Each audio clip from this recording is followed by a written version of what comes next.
Outside the big hospital in the middle of City J, a boy named Lee Haran stands still and thinks about his life. He remembers that when he was only 6 years old, both of his parents died during a fight between evolved people and mutant beasts. Since then, he and his sister have been sent from one relative to another, but none of them really want to take care of them. They all see the two kids as a burden and try to pass them on to someone else. But his problems don't stop there. Things get even worse when this Discord moderator-looking guy finds out that he has mutant disease. It's a strange sickness that comes from mutant beasts, and some people's bodies just can't handle the energy from these creatures that come from other worlds. That energy slowly harms their body from the inside, and over time, their arms and legs stop working. A few days later, on the edge of City J, a group of hunters stands together in a quiet forest. One of them begins to explain what their next mission is about. He says they're going to take on several level 1 mutant beasts because a bunch of them have been spotted in this area. The person giving the details is named Zijin, and his evolution level is called Superior Steel. He's also the leader of this hunting team. While he's talking, our cheap knockoff copy of Song Jinwoo shows up, and Zijin quickly points out that he's the only one on the team who hasn't gone through evolution yet. Because of that, the only thing he's allowed to do is carry bags and gear for everyone else. That's the rule. For a normal person who hasn't evolved, the only way to be part of a hunting team is by working as a carrier. After that, the team walks deeper into the forest and begins fighting and taking down all sorts of level 1 mutant beasts. Meanwhile, Haran does nothing but carry their bags and gear, like a failed pastor walking behind them. All of a sudden, he feels the ground shaking under his feet. Right away, he knows that level 1 beasts aren't strong enough to make the earth move like that. That's when a huge level 5 mutant beast, shaped like a giant snake, slithers out from the trees. The moment they see it, everyone basically freaks out and almost pees their pants because they were only supposed to deal with level 1 beasts, not something this dangerous. Zijin yells for everyone to run as fast as they can, but the snake is way too fast and already catching up. They all know that mutant snakes don't stop chasing until they catch and eat something, so someone might have to act as bait to give the rest a chance to escape.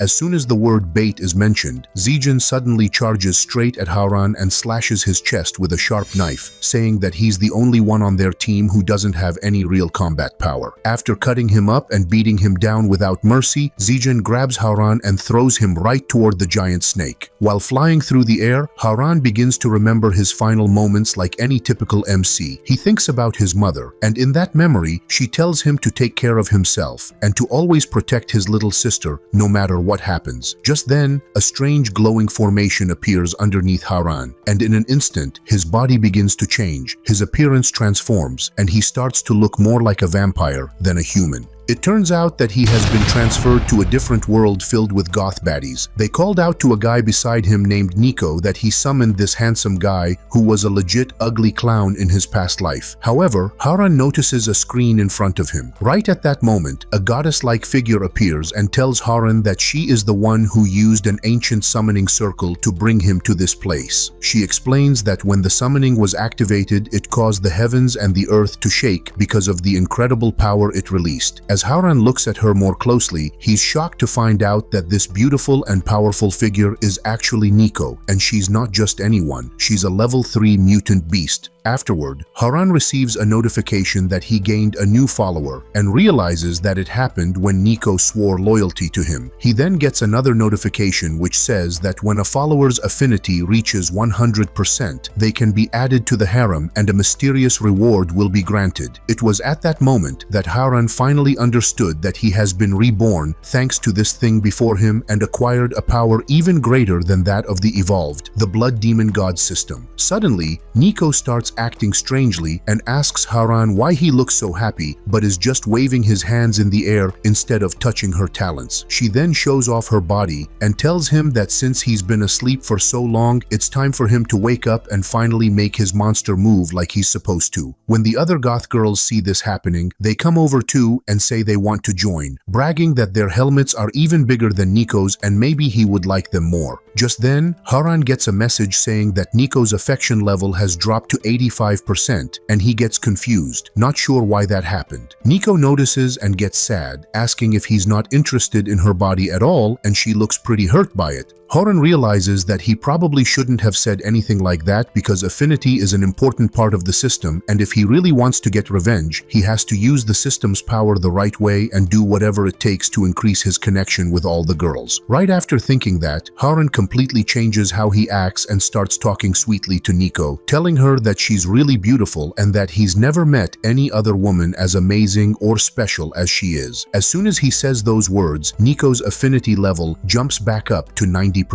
Haran then tells her that he needs some energy, which makes Nico a bit confused since she knows he's the blood demon god and should be able to recover his energy on his own. All of a sudden, Haran starts to feel a strange wave of anxiety building up deep inside him, and he begins to wonder if this strange feeling is just part of the natural instincts that come from his vampire bloodline. Without really understanding why, he suddenly leans in and bites Nico's neck, acting on the strange urge that's taken over him. Right after that happens, Haran unlocks a brand new skill called blood fusion, and he quickly learns that this skill lets him gain 1 attribute point every time he absorbs fresh blood from a woman. He's surprised to find out that this skill gives him free attribute points without needing to level up. And even though the points are random, he figures it's still a great deal if he has enough targets to use them on. After that, Haran tells Nico that he needs more blood, but instead of being upset, Nico offers her whole body to him. Haran explains that he doesn't just need her blood, he needs the blood of other women too if he wants to fully use his power. Then he calls all the girls over to him and begins what he calls his blood donation game, where he starts collecting blood from each one. As he continues, he gains several new attribute points like intelligence, endurance, agility, and many others, all stacking up as he absorbs more. After some time passes, all the girls seem completely pleased with his technique, and once they are satisfied, Haran activates his blood fusion skill to make the most out of everything he gained. Later, in the succubus town, Nico quietly enters Haran's room to play some games with him in private, since there were too many people around earlier. Wanting some alone time, she tiptoes inside and slips under his blanket, saying that since it's just the two of them now, they should try getting a bit closer. She climbs on top of him, ready to have some fun, but something feels off. She notices that his dumbbell actually feels bigger than usual. Confused, she pulls off the blanket, only to find out that it's just a wooden piece like a body, and Haran isn't even there. It turns out that Haran is actually spending his night alone in an old graveyard. While standing quietly among the tombstones, he opens his status window to check his progress. He sees that his level is still at just 1, which is a bit disappointing. But even though his level hasn't gone up after spending the entire day absorbing blood, his stats and attributes have improved a lot and are way better than before. He realizes that if he really wants to level up, then he can't just rely on absorbing energy, as he needs to take part in real battles and grab every chance to fight for real experience. Afterward, Haran senses that the cemetery is filled with heavy, dark energy. From what he learned during his time with the hunting squads, he knows that places like this are usually home to mutant beasts. Wanting to use this chance to grow stronger, he releases his magical energy on purpose to lure them out. It doesn't take long before a bunch of level 1 mutant beasts, known as faceless specters, start to appear around him. Without wasting even a second, Haran rushes toward the beasts and begins fighting them head-on, taking them down one after another. With each defeat, he earns more and more experience points.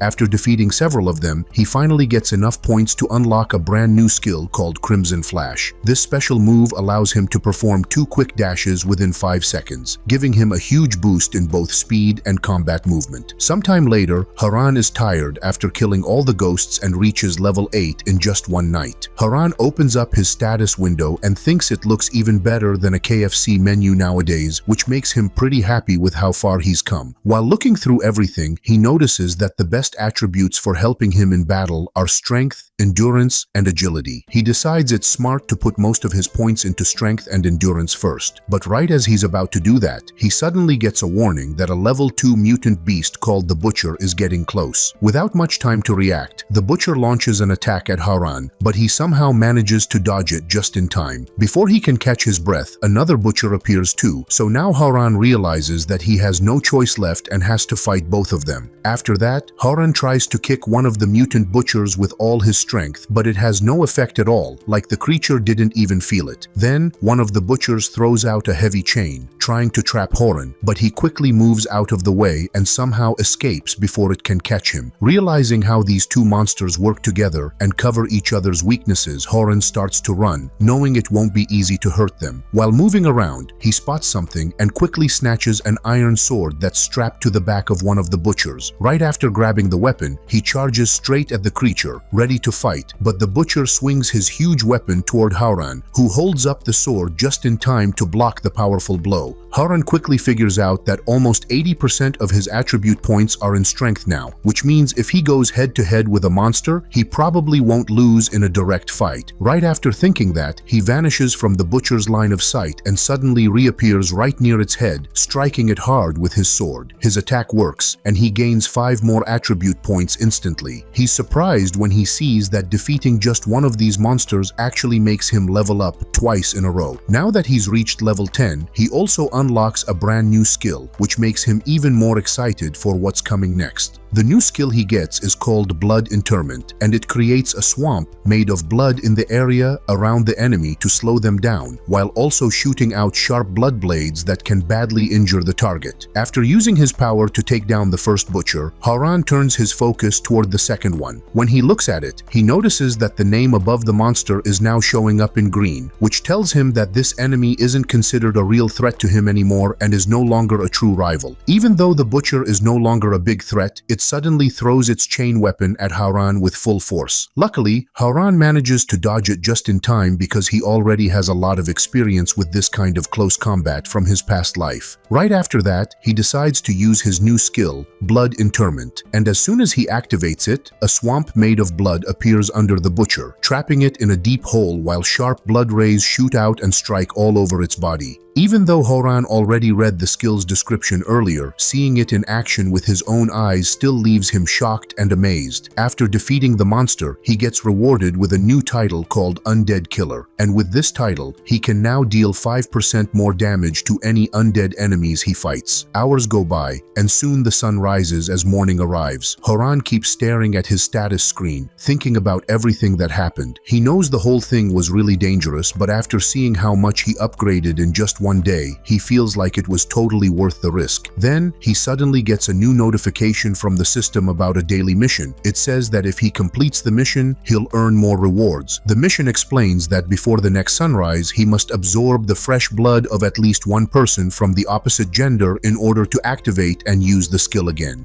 Haran is completely shocked and starts thinking about how ridiculous this mission sounds. He can't believe he actually has to drink a woman's blood every single day just to keep the skill active. And what makes it worse is that the punishment for failing is losing 5 whole attribute points, which is way too much to risk. He starts to wonder if the system is playing some kind of scam on him because just yesterday, he already drank all the blood of the succubi in the town, and now today, they expect him to do it again. As he looks around the empty wasteland, he begins to worry about where he's supposed to find another woman out here. But then, he suddenly remembers that earlier, he fought those strange ghosts, and now he realizes that those ghosts were actually women too. After that, Haran tries tasting the blood of one of the female ghosts, hoping it will work, but the system quickly sends a message saying the blood is rotten and can't be used to activate blood fusion. Haran starts thinking that maybe it's because she's been dead for way too long. Still, since there are a lot of ghosts around him, he decides to test each one just in case. He goes from ghost to ghost, trying their blood one by one, but none of them work at all because every single sample is rotten. Haran starts getting really frustrated and figures that it's probably because all of these creatures belong to the undead race.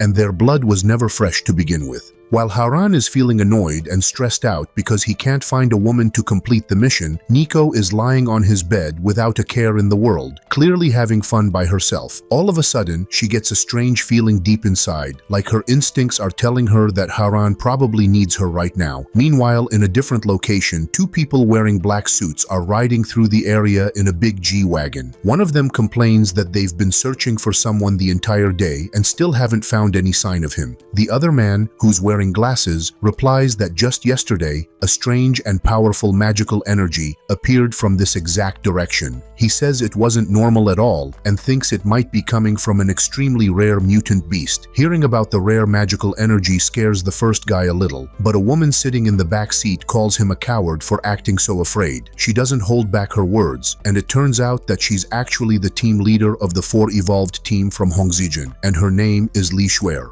A little while later, their car comes across Haran and he looks at them with curiosity, wondering if they're really humans and if one of the women he needs might be sitting inside that vehicle. Surprisingly, the team had actually been searching for Haran the whole time, but when they finally meet him, they're shocked to see that he doesn't look very strong and is barely even at level 2. At first, Haran feels a little disappointed when he sees that there are only 2 men in the car and no woman in sight, which makes him think he won't be able to finish his mission after all. But then, the car door opens and Lee Haran steps out, and the moment Haran sees her, his mood completely changes and he gets excited right away. Without wasting any time, Haran activates his Crimson Flash ability, and in a quick movement, he appears right behind Haran like a monkey jumping through the trees. He then bites into her neck and starts sucking her blood, managing to complete his daily mission just in time. Haran starts to feel really strange because this is the very first time a boy has ever touched her body, and she doesn't know how to react. Right after, she gets angry and uses her powers to create a strong blast of energy that sends Haran flying and crashing into the distance. As he gets up, Haran thinks to himself that her reaction wasn't too extreme, but the way she spoke and attacked him made it sound like she really hated him. Meanwhile, Haran realizes something else. He didn't just touch her body, he also left a bite mark on her neck, which makes her even more flustered. At the same time, Haran receives a system notification letting him know that Haran's affinity level has just gone up to 30%.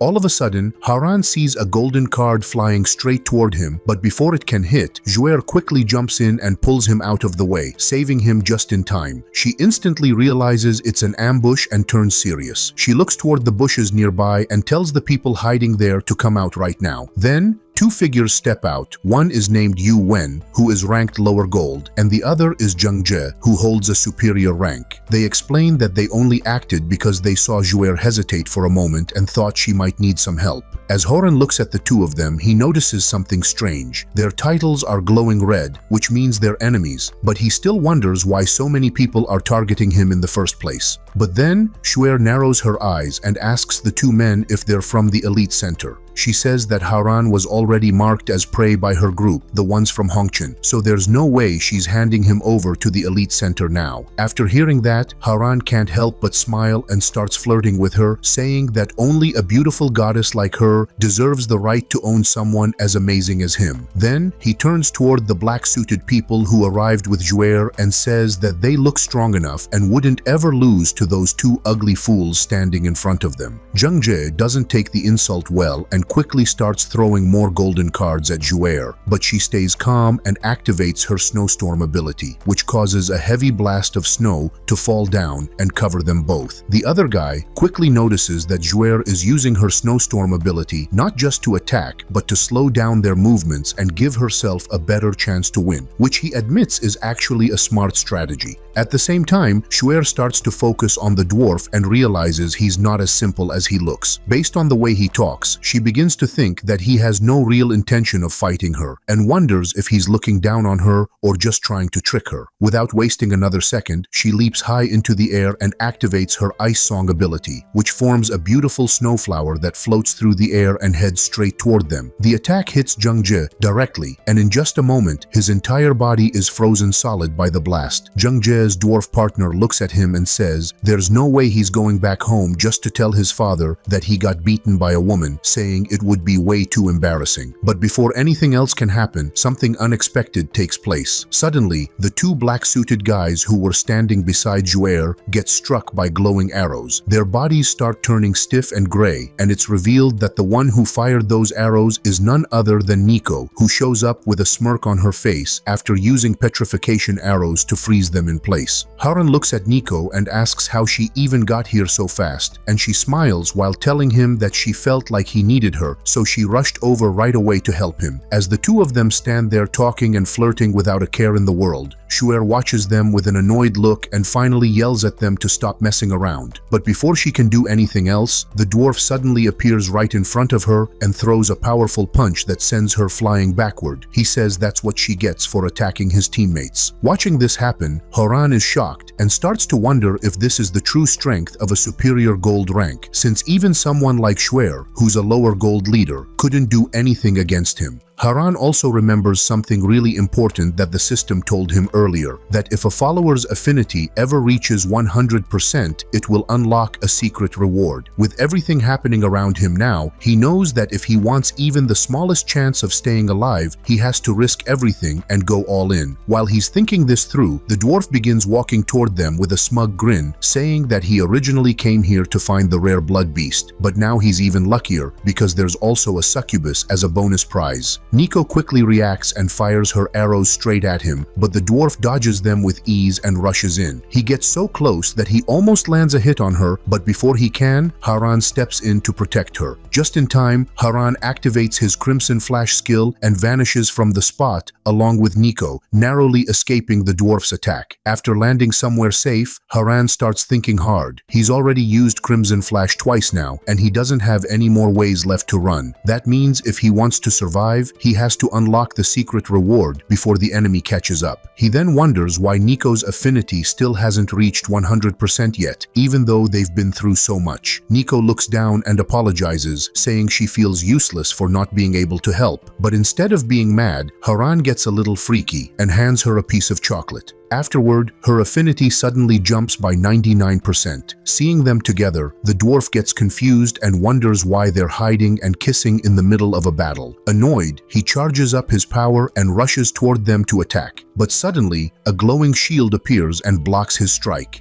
It turns out that Shuer has arrived just in time to protect them. She stands firmly and tells the dwarf that the vampire is her prey, and if he wants to lay a hand on Haran, he'll have to go through her first. With that, Shuer and Yu Wen, the dwarf, begin a fierce fight inside an icy prison created by her power. Meanwhile, Haran finally reaches his last stage of power, and at the same time, Nico's affinity hits 100%. Haran gets another reward, which is called the Bloodthirsty Break, and by using this, he will unlock all the attributes and abilities of the Blood Demon God, obtaining incomparable combat power. Haran activates his new ability, and suddenly, the entire area is filled with a powerful red aura pouring out of him. His energy surges wildly, and he asks the dwarf if he planned to turn him into dust or ashes. Seeing this transformation, the dwarf stands frozen because he thinks that just moments ago, Haran was only a level 2 beast, so how could he now possess such terrifying strength? With a single wave of his hand, Haran pulls the dwarf's body toward him effortlessly, while the dwarf starts begging for his life, pleading with him not to kill him. However, the dwarf starts begging again, admitting he was a fool for not recognizing Haran's greatness earlier. He pleads for forgiveness, but Haran's eyes narrow coldly. He says the scene feels all too familiar because once, he too was picked up like a piece of trash, treated like he was disposable. The one who used to torment him back then was also a registered evolved from the elite center. Without hesitation, Haran hurls the dwarf away and then beats him brutally, his laughter echoing through the battlefield. He mocks everyone who once looked down on him, declaring that the power of the Blood Demon God has now lifted him far above them all. Meanwhile, Shuer stands frozen in shock, wondering if this is really the same vampire from just a moment ago. How had he hidden such terrifying power all this time? Before she can process it further, the dwarf's partner breaks free from the frozen trap. But just as he regains his footing, Haran activates his Red Storm ability. A swarm of crimson bats erupts from the air, shrieking as they rush toward the man and devour his entire flesh within seconds, leaving nothing behind. Afterward, Haran levels up 5 times in one go. It turns out that gold-level enemies give way more experience points, and he even permanently unlocks a new skill. Meanwhile, the dwarf is still on his knees begging for mercy. He says his father is the president of the elite center and promises Haran anything he wants if he just lets him go. Haran grabs the dwarf with his magic and sends him flying straight towards City J. Instead of a cozy ride home, the guy crashes through several mountains and even his own home building. The system notifies Haran that he's gained more attribute points and leveled up another 5 times. Afterward, Jouer walks up and asks what he plans to do with her now, since it's her turn. But instead of answering, Haran calls out to Nico and says there's something he's curious about and needs her help with. Jouer, hearing that, becomes even more curious, especially since it clearly has nothing to do with her. After that, Nico's soul resonance skill kicks in, and all the energy in her body starts to gather around her talents. Then, a huge sword begins to materialize from her chest, and it turns out the soul resonance skill only works when a follower's bond or affinity reaches the highest level. When she sees Haran pulling a weapon out from her chest, she looks shocked and asks him why someone as strong as him would even need a weapon to beat her. She also asks if he really plans to use that exact sword to take her down, but Haran doesn't say anything back. Instead, he uses the sword to tear her clothes, and she feels embarrassed and helpless, not able to stand there in front of someone she sees as a monster. Then Haran tells her that what just happened was only a small test, and if she doesn't want to end up like the others, she should quietly follow him to the small grove behind them. After that, he brings her to a quiet hidden spot, and she looks at him, asking what he wants to talk about and why he's still staying silent. At the same time, she starts feeling really awkward and uneasy, thinking it's strange that he took her somewhere so private. Her thoughts begin to race, and she starts wondering what he might be planning. Then, out of nowhere,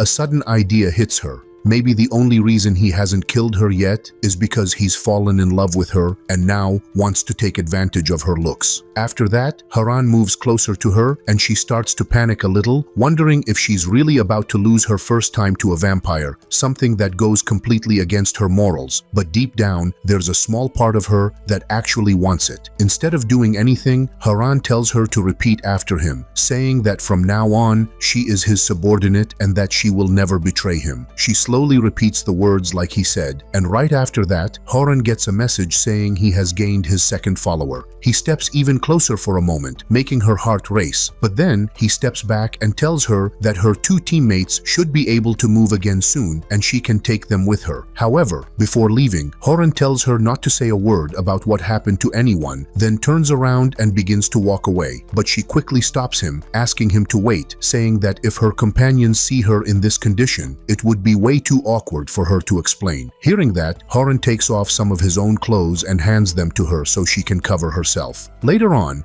back at the succubus village, Haran sits alone in his room, thinking about everything that happened. So much took place in such a short time. Not only did he manage to reach level 2, but he also unlocked a whole list of new skills, and the feeling of getting stronger makes him feel amazing. Just then, another notification pops up, telling him that he has now reached level 21 and has earned the right to take part in the Blood Hell Arena. Right after that, the system asks him if he wants to accept the challenge or not. The system also gives him an extra note, saying that inside the Blood Hell Arena, he won't gain any experience points, and any injuries he gets won't magically heal just by leveling up. But at the same time, it mentions that the rewards for completing the challenge are really worth it. Haran starts thinking carefully and tells himself that it might be smarter to wait until he reaches a higher level before entering. Haran thinks that just sitting around and waiting would feel like torture. So, without holding back anymore, he tells the system to open the Blood Hell Arena right away. When Haran enters the Bloody Hell Arena, his clothes automatically change from regular clothing to complete fighting equipment. Afterward, the system tells him that he is in in the war preparation room and needs to select a weapon for combat. Many different weapons appear in front of him, including a knight's two-handed sword that adds 30 strengths but reduces agility by 10 points, a dagger that increases agility by 30 points, a battle axe that boosts both strength and stamina by 15 points each, and a round shield that provides 25 stamina points plus 5 spirit points. Each weapon offers special bonuses that would make him much stronger in battle, but Haran has no particular preference for any specific type of weapon.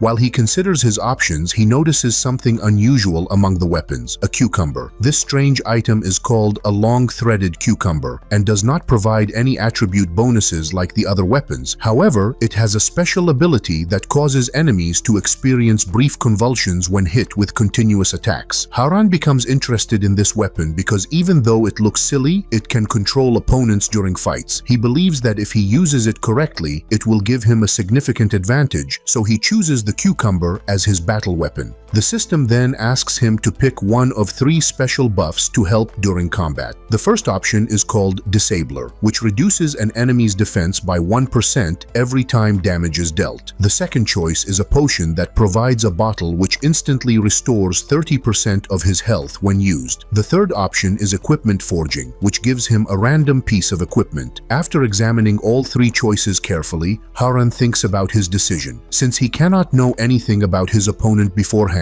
he relies on his previous gaming experience and concludes that abilities that weaken enemy defenses are usually the most useful and effective options, especially when facing unknown situations, and he decides to select Defender Breaker buff. After the buff becomes active, he is quickly transported to the actual bloody hell arena. When Haran looks around his new surroundings, he thinks the place seems quite strange and unusual. The arena contains 50 different floors, and each floor has a powerful champion who guards it. Players who defeat a champion receive valuable rewards and earn the right to challenge the next floor. At this moment, a commentator appears on the system screen who introduces herself as Sally, the popular gold medal commentator of the bloody hell arena. Everyone loves Sally and calls her the fairy demon. Sally explains that the challenger is Haran, who is a blood relative with scarlet power. She mentions that while blood relatives are extremely rare and special, Haran is completely new to this type of combat and wonders what kind of surprises he might provide. The first floor's challenger then makes her appearance, and she is a goblin who comes from the dark forest and represents bad luck and death. A dark shadowy figure slowly emerges, and when she begins making loud wailing sounds, the entire atmosphere becomes spooky and frightening. Haran becomes annoyed and asks her why she keeps crying constantly. The creature reveals herself as Benhida Banshee, who claims to be a messenger of hell with the ability to predict when death will arrive. She explains that whenever she senses death approaching someone, she appears and howls for the person who is about to die. Benhida tells Haran that she detects an overwhelming scent of death surrounding him, which is the reason she is crying for him. Haran responds in a cold manner and asks if she means that he will die in this place. He stares at Benhida and wonders why no strength indicator appears above her head like it should. He thinks that perhaps the Colosseum system has limitations that prevent this information from displaying properly. However, he decides that this detail does not matter because he can judge the actual threat level by how dangerous she feels to him. Without waiting any longer, Haran immediately uses his special skill called Red Storm against Benhida. However, Benhida simply waves her hand lightly and sharp fingernails grow from her fingertips, which instantly destroy all the red bats from his attack. She suddenly flies into the air and appears behind Haran in just a moment, telling him coldly that he is no match for her abilities and that their fight is over.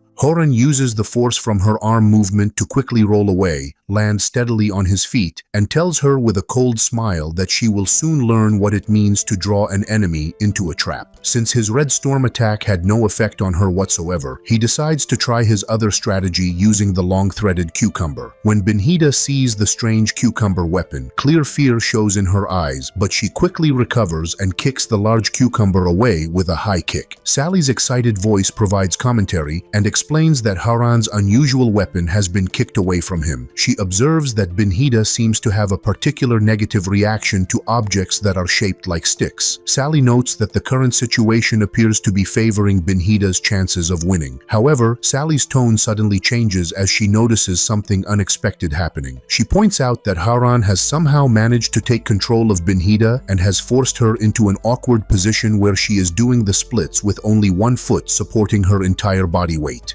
Benhida quickly loses her balance completely and falls hard onto the ground, while Haran takes advantage of this opportunity to pin her down. He discovers with surprise that the large cucumber he selected seems to have a strange and powerful effect on his opponent. As soon as Benhida looked at the cucumber, even her ability to think clearly began to slow down significantly. Haran looks down at Benhida and tells her that she should give up because he has complete confidence in his strength and she will not be able to break free from his hold. After that, she suddenly starts crying, and her cry carries such a strong force that it sends Haran flying straight into a wall. Everyone around is stunned, realizing that this is Benhida's most powerful move, her ultimate skill called Alpha Howl. Anyone who hears this cry will feel a deep and terrifying fear of death rise inside their heart. The system also warns that if Haran's mental strength isn't strong enough, he won't be able to handle the effects of Benhida's cry, and just as expected, Haran starts to struggle, clearly unable to hold on for much longer. Seeing this, the crowd begins to believe that Benhida has already won the battle. Haran suddenly sees his mother in a dream, and she reaches out her hand to him, telling him to come with her so they can live together in eternal peace, where they will never be separated again. For a moment, it feels safe. But then, Haran suddenly stops. He says that after being betrayed by people he trusted, nearly killed and fed to a beast, and suffering from a strange illness that could take his life at any moment, he can't just give up now. He remembers how his mother had risked everything to save both him and his little sister during that horrible disaster. She didn't do all of that just so he would give in to sweet words and throw his life away so easily. Haran then regains consciousness in the real world, and everyone around is left in shock, realizing that his mental strength is far from normal as he actually managed to endure Benhida's Alpha Howl. Right after getting back on his feet, Haran activates his invisibility ability, disappearing from everyone's sight. But Benhida doesn't panic. Instead, she quickly unleashes her next move, Beta Howl. This powerful skill takes her cry and turns it into raw, violent energy, making it even more brutal and dangerous than the Alpha version. Before she could do anything else, Haran puts his cucumber in her mouth and activates the defense break, which heals him. Haran manages to break through her powerful technique, surprising everyone once again. Then, without giving her a chance to recover, he starts attacking her one after another using his cucumber shots. Each hit causes her to cry out even more. She wonders how something as simple as a cucumber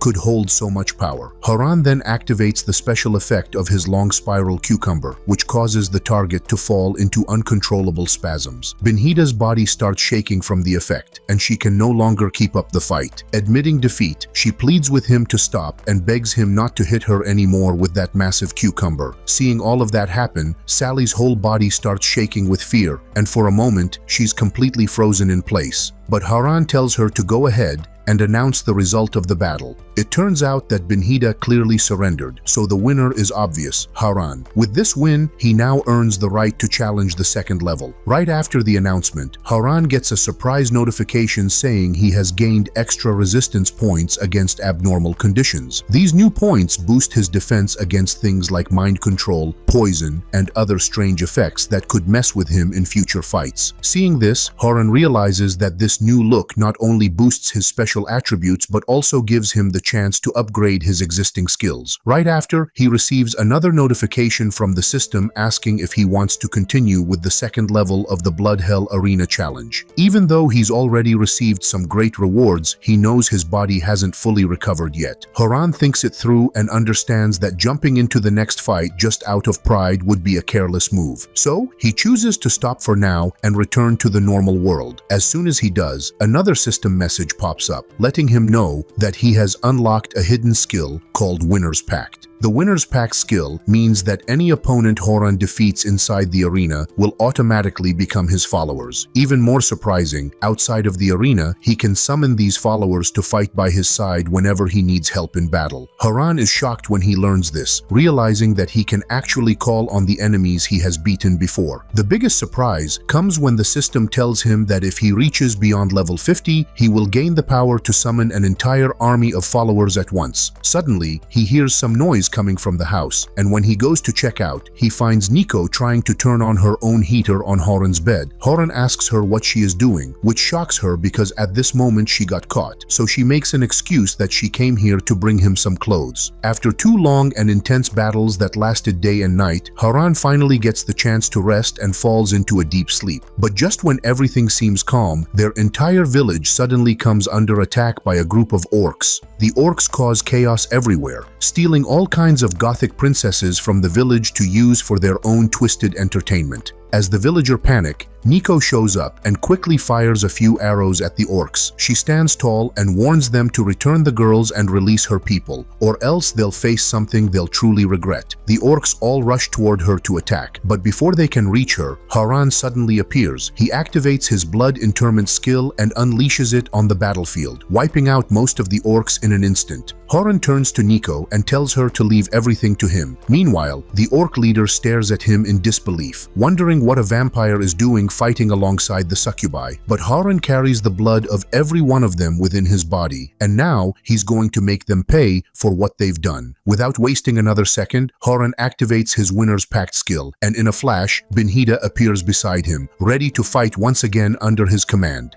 Nico stares and wonders if this creature is the summoned beast that Haran called forth, since the beast appears powerful and possesses strong magical abilities. The orc leader declares that calling for help means nothing to him because he commands 80 orcs under his leadership, and even if there were 100 enemies, he would not feel afraid at all. Benhida immediately releases her special attack called Howling Alpha against the orcs without any hesitation. When the orcs hear her cries, they feel their minds become disturbed and their consciousness starts becoming unclear while painful sounds escape from their mouths continuously. One orc worker grabs his sword before plunging the blade into his own stomach and explains that he has committed shameful acts and must apologize to all his orc ancestors because he does not deserve to continue living in this world anymore. Another orc worker shouts that he has spent his life bullying and killing innocent people, which make him the shame of all orcs everywhere. He declares that he refuses to remain an orc any longer and plans to travel to hell so he can spend eternity repenting for his evil actions. After making this statement, he uses the wolf's bane weapon in his hand to strike himself repeatedly on the head until he collapses completely onto the ground. The orc centurion experiences a sharp headache that forces him to fall onto his knees, and he can feel the cry hitting him directly in his soul with tremendous force. The sound interrupts all his rational thinking processes, and many thoughts about ending his own life begin surfacing in his mind constantly. While suffering through this agony, he forces himself to endure the depression that fills his heart and struggles to stand back up on his feet. He grits his teeth together and shouts that he carries the complete honor of all orcs on his shoulders. However, Haran does not allow him any time to finish speaking and quickly steps forward to strike the orc's chin with his knee brutally. The centurion immediately spits blood from his mouth, and his entire body appears to be knocked over by some huge force that overwhelms him completely. Haran asks if burning villages and stealing from innocent people represents the true honor of all orcs, because if that is the case, then such honor costs very little and means absolutely nothing. After saying these words, he turns around and delivers another swift kick directly to the orc centurion's chest area with full force. This powerful kick feels as heavy as an entire mountain falling down, and the centurion's body flies through the air instantly like a broken doll. Haran explains that he carries the hope and dreams of his entire village on his shoulders, which gives him the strength to continue fighting against all enemies. Haran's devastating kick sends the orc centurion flying through the air, and his body gets kicked upwards scattered like a kite with broken strings, as if his entire destiny has been kicked far away from him forever. Haran then quickly uses his special skill called Red Storm, which causes countless blood-red bats to swoop down from the sky above them. The bats fly in circles around the Centurion while making ear-piercing screams that hurt everyone's ears. While surrounded by all these attacking bats, the Orc Centurion shouts that his defense abilities rank among the very best of all warriors in existence. He claims that this group of small bats will never be able to kill him no matter how hard they try to attack. He also states that if it were not for that cry interfering with his concentration and mental focus, Haran would not be any match for his superior fighting skills. Haran points out that the orc brought so many other orcs to attack their peaceful village, but now he expects Haran to fight him in single combat without any assistance whatsoever. Haran tells him that he is being far too naive if he believes such an unfair arrangement would ever happen during this important battle.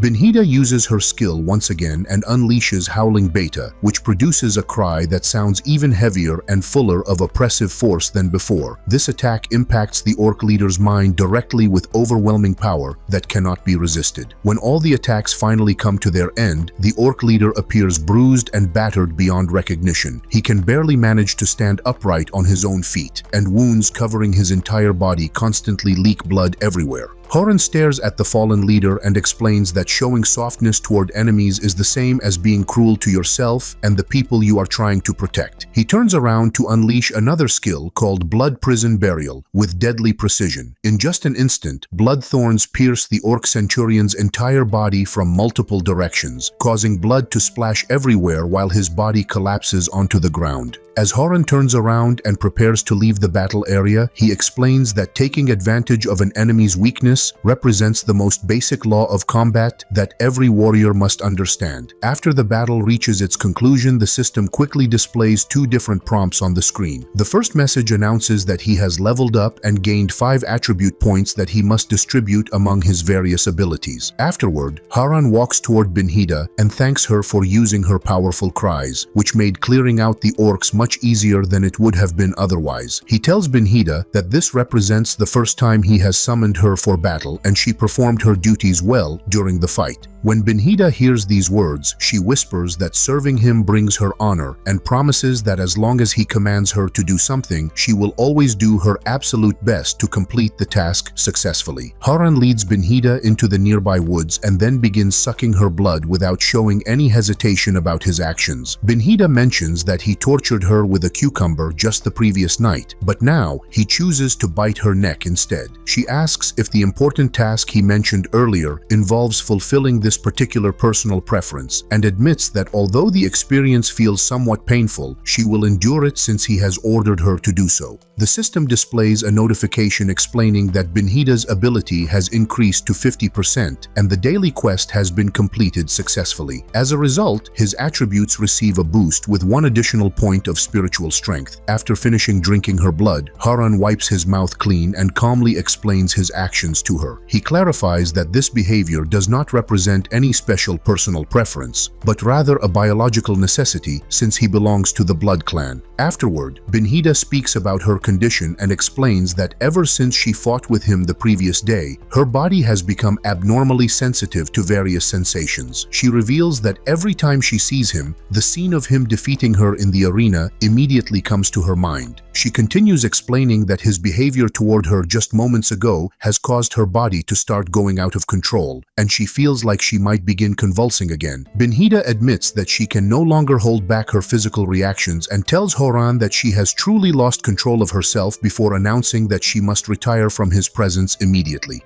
At Lotus Pond, Nico plays with the water while asking herself questions about how she can properly repay Haran for saving their village from the orc attack. Another succubus responds and suggests that the answer should be obvious since she should use her body to repay him because using one's body represents the sincerest form of gratitude possible. Nico whispers her concerns about this suggestion and explains that Haran only seems interested in fighting battles and already has both Benhida and that human team leader surrounded surrounding him constantly. She also admits that she has no experience whatsoever in matters involving relationships between men and women and wonders whether she could really satisfy his excellency with her current appearance. Another girl tells Nico that she has a special trick that will make Haran completely interested in her. Before Nico can respond, the succubus snaps her fingers and makes the bath towel fall from Nico's body. Nico becomes embarrassed and asks what she should do next. The succubus presses her hand against Nico's shoulder without saying anything. A glowing symbol appears on her skin and burns with a faint purple flame. The succubus explains that even though Nico has better fighting skills than most of her kind, she can only be a true succubus with this special mark. Meanwhile, on the other side of the city, Haran pushes himself very hard during training. The cost of using the Victor's Pack spell takes a lot of energy from him, so he needs to make his magical abilities stronger before the power becomes too much for him to handle in battle. He knows that if he wants to keep the Victor's Pack working properly, he will have to increase his mental abilities. As for his strength and stamina, he will have to keep those strong through very hard training sessions. The door opens and Nico steps into his room wearing nothing except a bathrobe that is almost see-through. She smiles in a way that shows she wants to attract him and tells Haran that she finally figured out how she should pay him back for his help.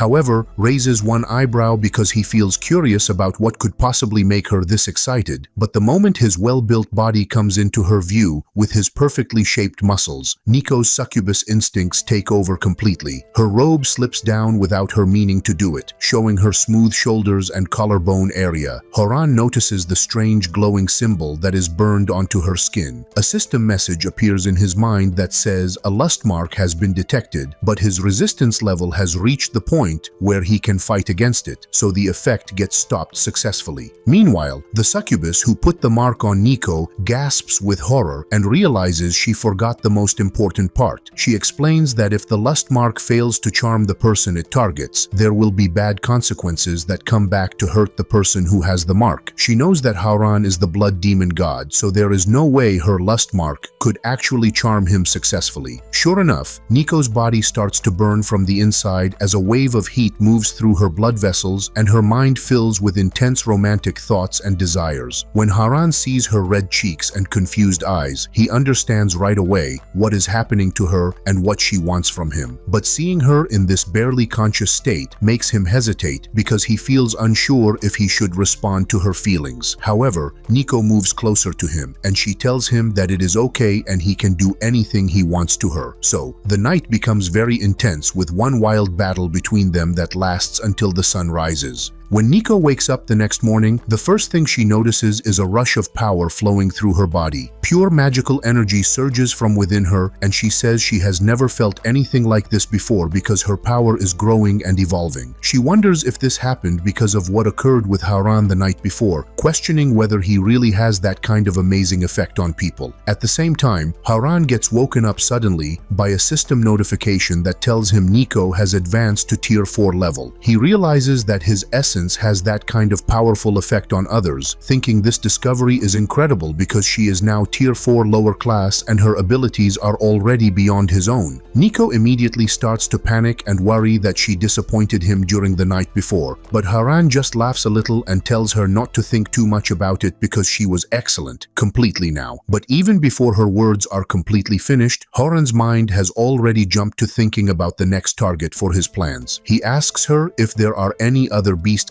settlements nearby besides her village, preferably with females living there. Nico tells him that those beast men from yesterday live just beyond the forest area. She explains that they have been raiding and stealing from other tribes and treating them badly, and there should be females among them in their group. Hearing that, Haran heads toward the Beastman camp, using the excuse that he wants to get revenge for the succubus village. He declares that these terrible creatures have terrorized her people for long enough and it is time to settle the score with them. He tells her to show him what she can do now after her breakthrough in power, and adds calmly that she should make sure to leave the women alive during the fight. In a quick flash, Nico's body becomes covered in bright light, and she rises into the sky, and the pressure from her power causes panic to spread across the Beastman camp below. While hovering above them, she announces that this power was given to her by Harem, the blood demon god, and today these filthy beasts will experience its terrible wrath. The glowing orb around her body pulses and gets bigger, then compresses into a devastating wave of destructive energy. In just one instant, the blast tears through the battlefield and destroys nearby beastmen without showing any mercy to them. Meanwhile, Haran thinks to himself that this works just as he thought it would. If a follower lands the killing blow on an enemy, he gets the experience points that correspond to that kill, and this is the true power of having subordinates working for him. The next second, Nico releases another series of attacks, blasting and creating a massive crater in the ground. Afterward, Nico announces that by the order of the blood demon god Haran, she plans to completely destroy all the beastmen creatures because today marks the day of their total extinction from this world. Two angry beastmen rush toward her while growling at the succubus who speaks so boldly against them. The beastmen tell her that their so-called blood demon god means nothing to them and that their centurion will easily crush him without any trouble.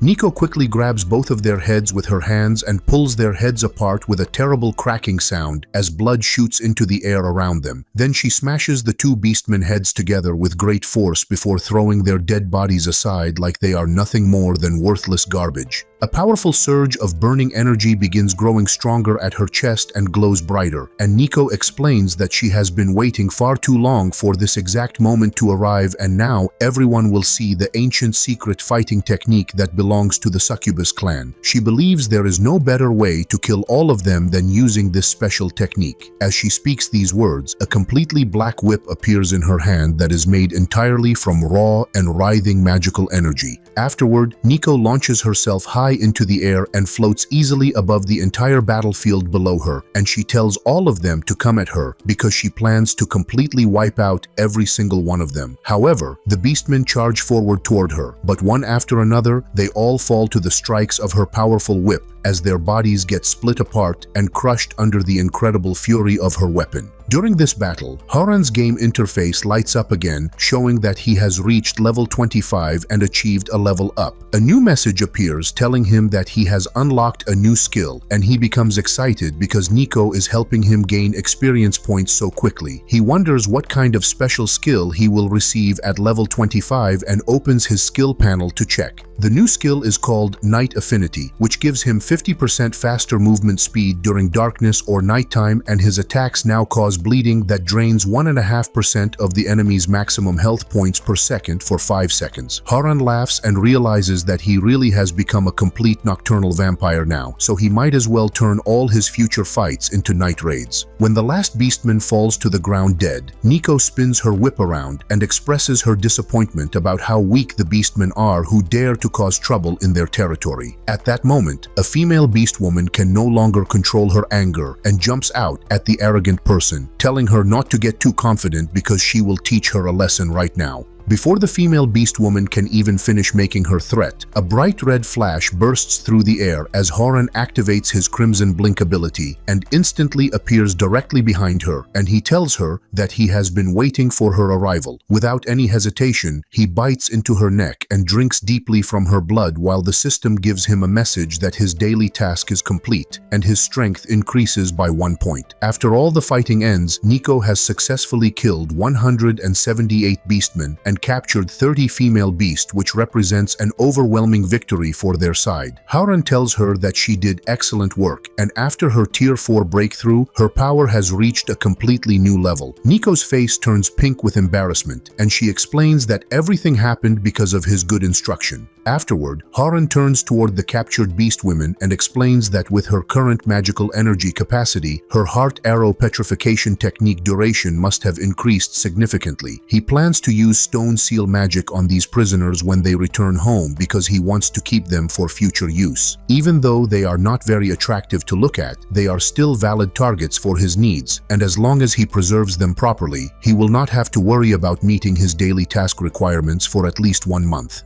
Nico steps forward and pulls out a green glowing orb from her clothes, explaining that she found this special gem nearby and it did not seem like an ordinary item, so she wants to offer it to him as a gift. Haran accepts the orb and his system immediately identifies the item as a mahi pill that permanently increases maximum magical energy and conceals the user's magical signature, making them completely undetectable by external sensors. With this special pearl consumed, his magical energy will be fully hidden hidden, so even the evolved beings living in J City will not be able to detect his presence. Without any hesitation, Haran swallows the orb completely and feels cool energy flowing through his entire body, cloaking his spiritual aura entirely, while his eyes become slightly darker and his lips curl into a faint smile. He realizes that he should now be strong enough to visit someone important because it is time to reconnect with people from his past. The next morning, after completing his daily task using the captured Beastman prisoners, Haran packs up all his equipment and gets ready to leave the area. Nico looks worried and hesitant as she asks why he is leaving and wonders if she did something wrong to upset him. Haran taps her head softly while explaining that she has done everything perfectly and he feels completely satisfied with her work, but there is something personal that he needs to handle and he must travel to J City, though it will not take very long. He turns to Benhida and explains that while he is gone, she will be in charge of everything and she should not become lazy, but instead clear out all the dangerous beasts within a 10-mile radius, and if she finds any female beasts, she already knows what to do with them. Nico tells him that she understands his orders completely. With everything properly arranged and organized, Haran waves goodbye and tells them that his orders have been given and he is leaving now, so they should take care of everything else while he is away. However, Nico and Benhida do not leave the area right away, and Benhida frowns while asking why J City is so important and who lives there that he needs to visit. When Haran reaches J City at night, he heads straight to Shuer's villa and finds her asleep, holding his jacket close while whispering his name in her sleep. Haran sits down beside her and decides to stay there until morning without disturbing her rest. When the morning comes, Shuer slowly wakes up and suddenly hears heavy breathing close by, which startles her. She quickly looks around and sees Haran on the floor doing push-ups, his body covered in sweat from the workout. Haran tells her that he is already awake and asks if the noise disturbed her. Shuer, still surprised, recognizes him and immediately asks when he arrived, saying she didn't even notice his presence. She also wonders how he knew where she lives. Haran explains that because she has sworn allegiance to him, he can sense her exact location anytime, and he doesn't need anyone's permission to visit the home of his own subordinate.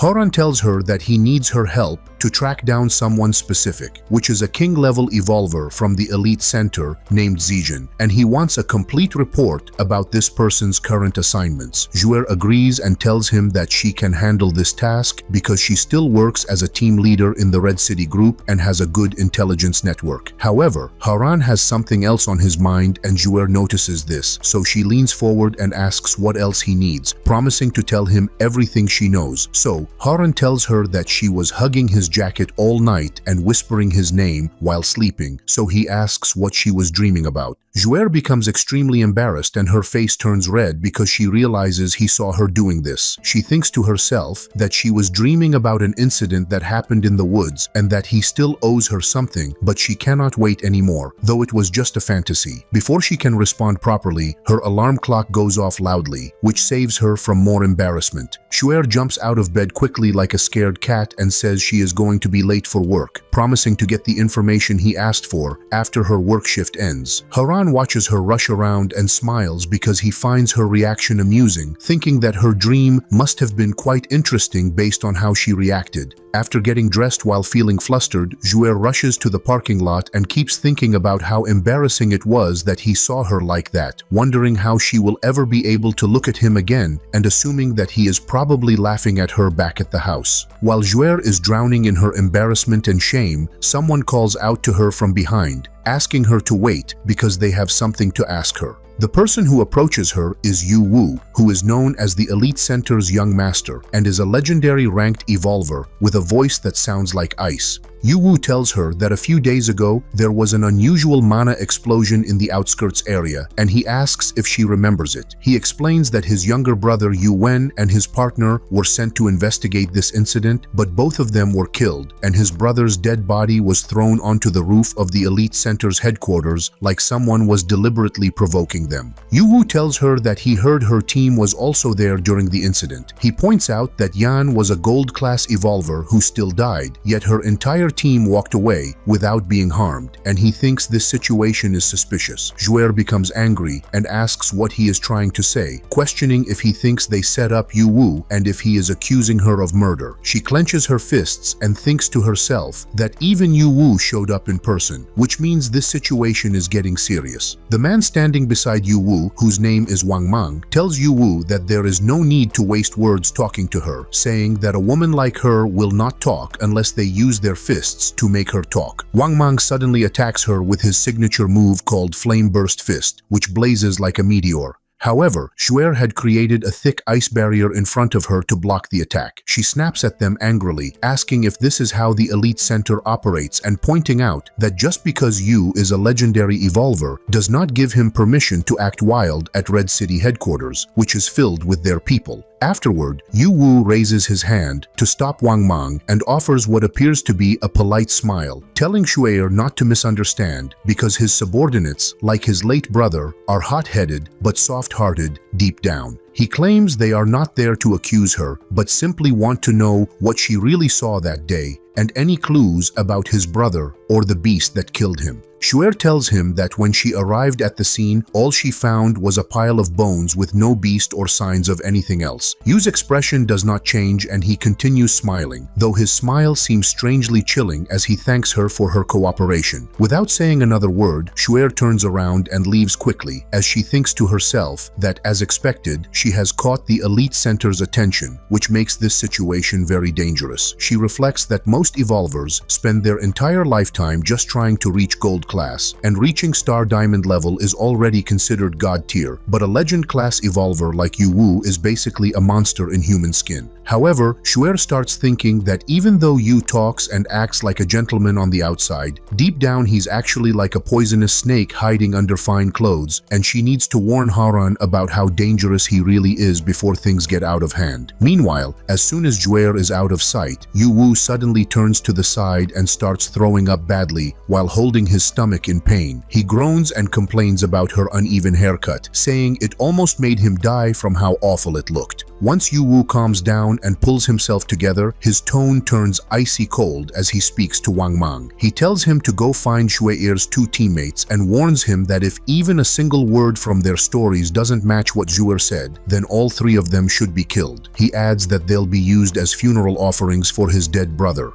Meanwhile, Haran relaxes at home while his experience points increase rapidly and automatically, reaching level 27 in just moments. He realizes that his followers Nico and Benhida are working hard to help him level up, and he understands that higher levels require more experience points, but recruiting more followers will keep his leveling progress moving quickly. The system sends him a notification about earning a new title called Battlefield Commander, which gives all his followers a 10% increase to their attributes. Haran thinks this new title is much better than his previous Undead Slayer title. Zhuer comes back to the room carrying a large box and tells Haran that she has completed his intelligence request about the Zijin team. She explains that the team is leaving the city at 10 in the evening for a secret mission, and the team has 8 members who are all Steel Tier fighters. She has gathered detailed information including mission details, member profiles, their abilities, home addresses, and contact numbers. Haran looks through all the documents and comments that she has provided incredibly detailed information, almost like she brought him their complete family records and childhood photos. He appreciates that she saved him a lot of work. The system shows that Zhuer's affection level increases by 69%, and she blushes while looking away and tells him that it was just a small favor, and he should not think she will get excited just because he praised her. Haran laughs and says she really contradicts herself. He then asks about what is inside the box she brought. Zhuer opens the lid to reveal rows of shining enhancement potions, sealed upgrade scrolls, and several rare material cores. She smiles and tells him there is also a complete set of high-quality equipment inside, and all of it is her gift to him. Haran looks at the expensive contents and tells her this seems too generous because the whole set must have cost a fortune, and he does not have that kind of money to pay her back. Wondering why she is giving him all this for free, she explains that he has already attracted attention from the elite center, and his opponent is a legend class evolver, so she hopes these weapons and potions might help him when he truly needs them. With time remaining before his mission, Haran heads toward J City First High School because he wants to see his little sister. He stands quietly outside outside the school and watches her through the window, seeing that she is diligent and focused, completely unaware of his presence. Even though he is so close, he cannot reveal himself to her because if he pulls her into his world, it might destroy her.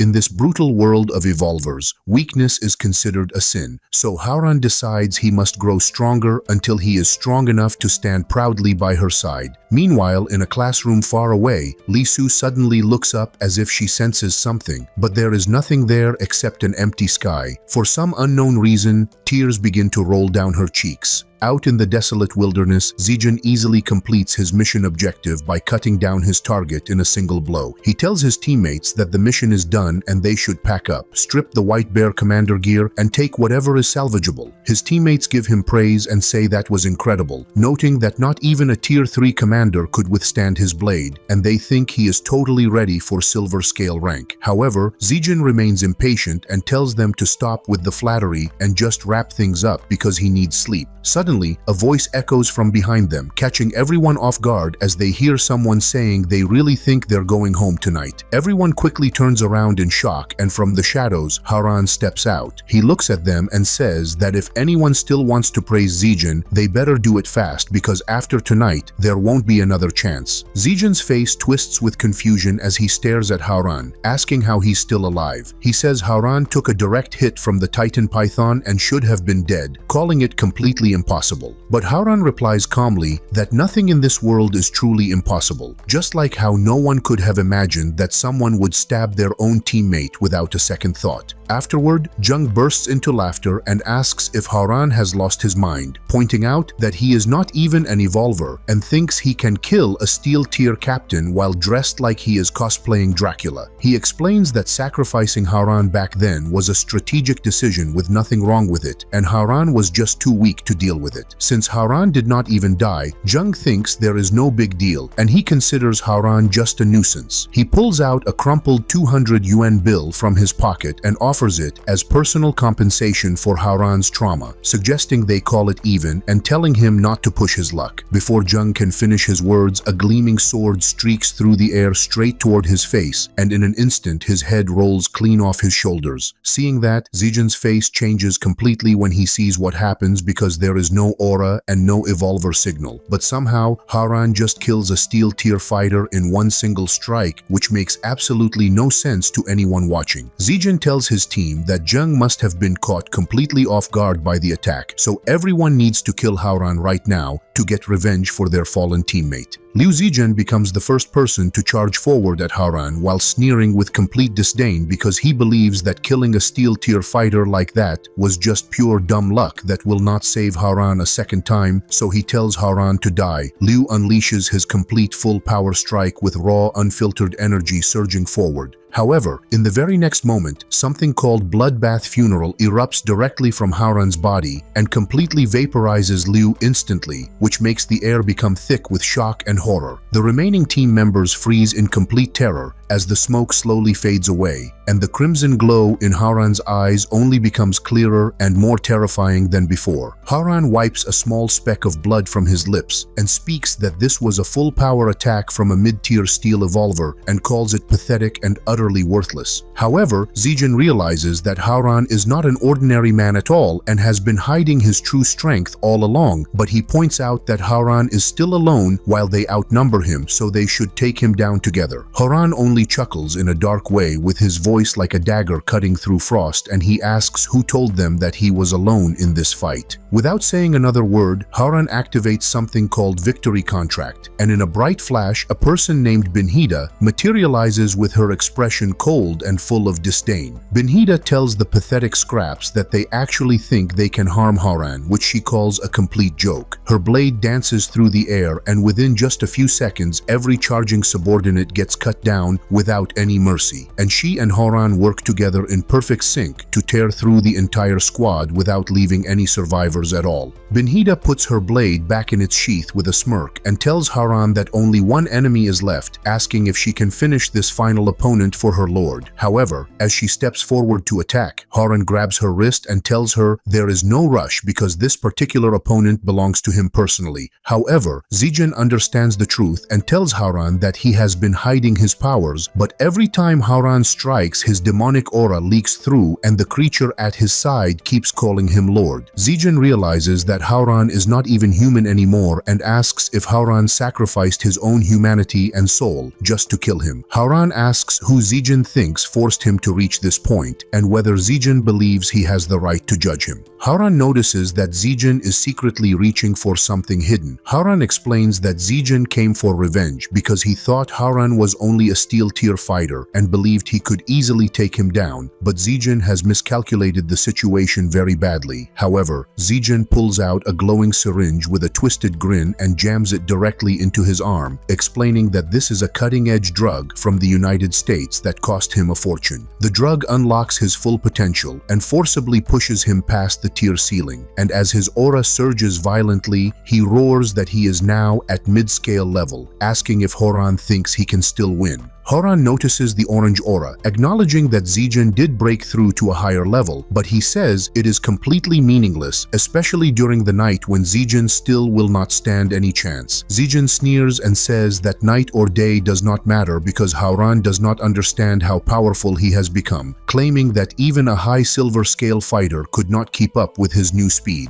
Haran does not bother replying with words and instead activates his night affinity power, which makes him vanish completely into the shadows while his speed soars far beyond what Chinzan's eyes can possibly track. Zijin says that it is impossible because he took the enhancement shot, but Haran is still faster than he can see. Instead of going for an instant killing blow, Haran launches a relentless series of ghost-like strikes that each chip away at Chinzan's willpower and break his fighting rhythm piece by piece. Just as Chinzan's mental defenses begin to completely collapse, Haran says it is time to return the favor in the same manner. Binhida watches from the side, realizes that Haran clearly had multiple chances to finish Zijin with a killing blow, but instead, he deliberately avoids hitting vital points because he is savoring the complete torment. Zijin calls for Haran to come out, calling him a coward and saying he will not lose to someone he considers trash. However, Zijin screams like a madman that he will kill Haran himself and tear him apart with his own hands. However, in the very next breath, a cold blade pierces completely through Chinzan's back, and Haran leans in very close to whisper in his ear that this is an eye for an eye because he has a friend who is still hungry. Then, without showing any mercy at all, Haran rips the sword free and blood sprays everywhere like a fountain. Afterward, Zijin falls to the ground in extreme pain and asks Haran to kill him quickly to stop his suffering. Haran refuses to end Zijin's life easily because he had just tried to kill him moments earlier. Haran takes out a bottle of superior life potion and forces Zijin to drink it, which gives Zijin 500 health points back. Without warning, Haran stabs his sword directly through Zijin's right foot, causing terrible burning pain to spread through Zijin's body. Zijin screams loudly in a way that shows he is completely broken and defeated. Haran tells Zijin that he has many more healing potions and plans to stab Zijin every 5 seconds until Zijin understands what real pain and hopelessness feel like. Haran also threatens to feed Zijin to the Titan Python afterwards so the creature can slowly digest him while he is still alive. Binhida watches everything happen quietly and thinks that this behavior is exactly what she expected from Haran. She recognizes the same cruel look and excitement that Haran used to show when he hurt her in the arena before. Binhida realizes that Haran truly enjoys causing pain to other people and gets pleasure from their suffering. At the same time, workers at the Elite Center Tech Division notice strange magical energy that appears weak and keeps coming and going. This energy matches perfectly with something that young Master Yuan had looked into before. The source of this energy is located near the mission area where Zijin is right now. When Yu learns about this discovery, his face becomes serious and he understands that someone has been hiding nearby but still left behind signs of their presence. By this time, Haran has already pulled Zijin's injured and damaged body into the Titan Python's cave. Haran grabs Zijin by his bloody hair and lifts his head up while telling him coldly to open his eyes and look at his old friend. When Zijin sees sees the huge and frightening form of the Titan Python, he finally breaks down completely and starts crying while begging Haran not to do this terrible thing to him. Zijin pleads desperately and says he does not want the creature to eat him alive. However, Haran's face stays completely cold and emotionless. He tells Zijin that he does not deserve to continue living anymore. With one quick cut from his weapon, Haran kills Zijin without any hesitation or second thoughts. Haran then picks up the dead body and throws it toward the massive Titan Python. The giant snake makes a low rumbling noise and then slowly opens its enormous mouth before swallowing the entire body in just one bite. After the python finishes eating Zijin's body, it slowly moves away from the area, with its huge form disappearing into the dark shadows. Haran watches the creature leave and thinks out loud that it probably does not see him or Benhida as dangerous because they both carry the scent and aura of beasts on their bodies. When the battle ends, a bright light appears around Haran, showing that he has reached level 30. Haran also gains a new ability called Soul Resonance, which lets him create powerful special weapons when a follower's loyalty reaches 100%. Haran remembers experiencing this ability once before with Nico during a 10-minute blood peak phase, where her gear Bloodblade Soul was extremely powerful and effective. Haran realizes that if every follower can connect with him in this way, his power will have no limits. Haran notes that Benhida's loyalty is currently at 50%, while Shuer's loyalty is at 83%, so he knows which relationships he needs to focus on improving next. Suddenly, an emergency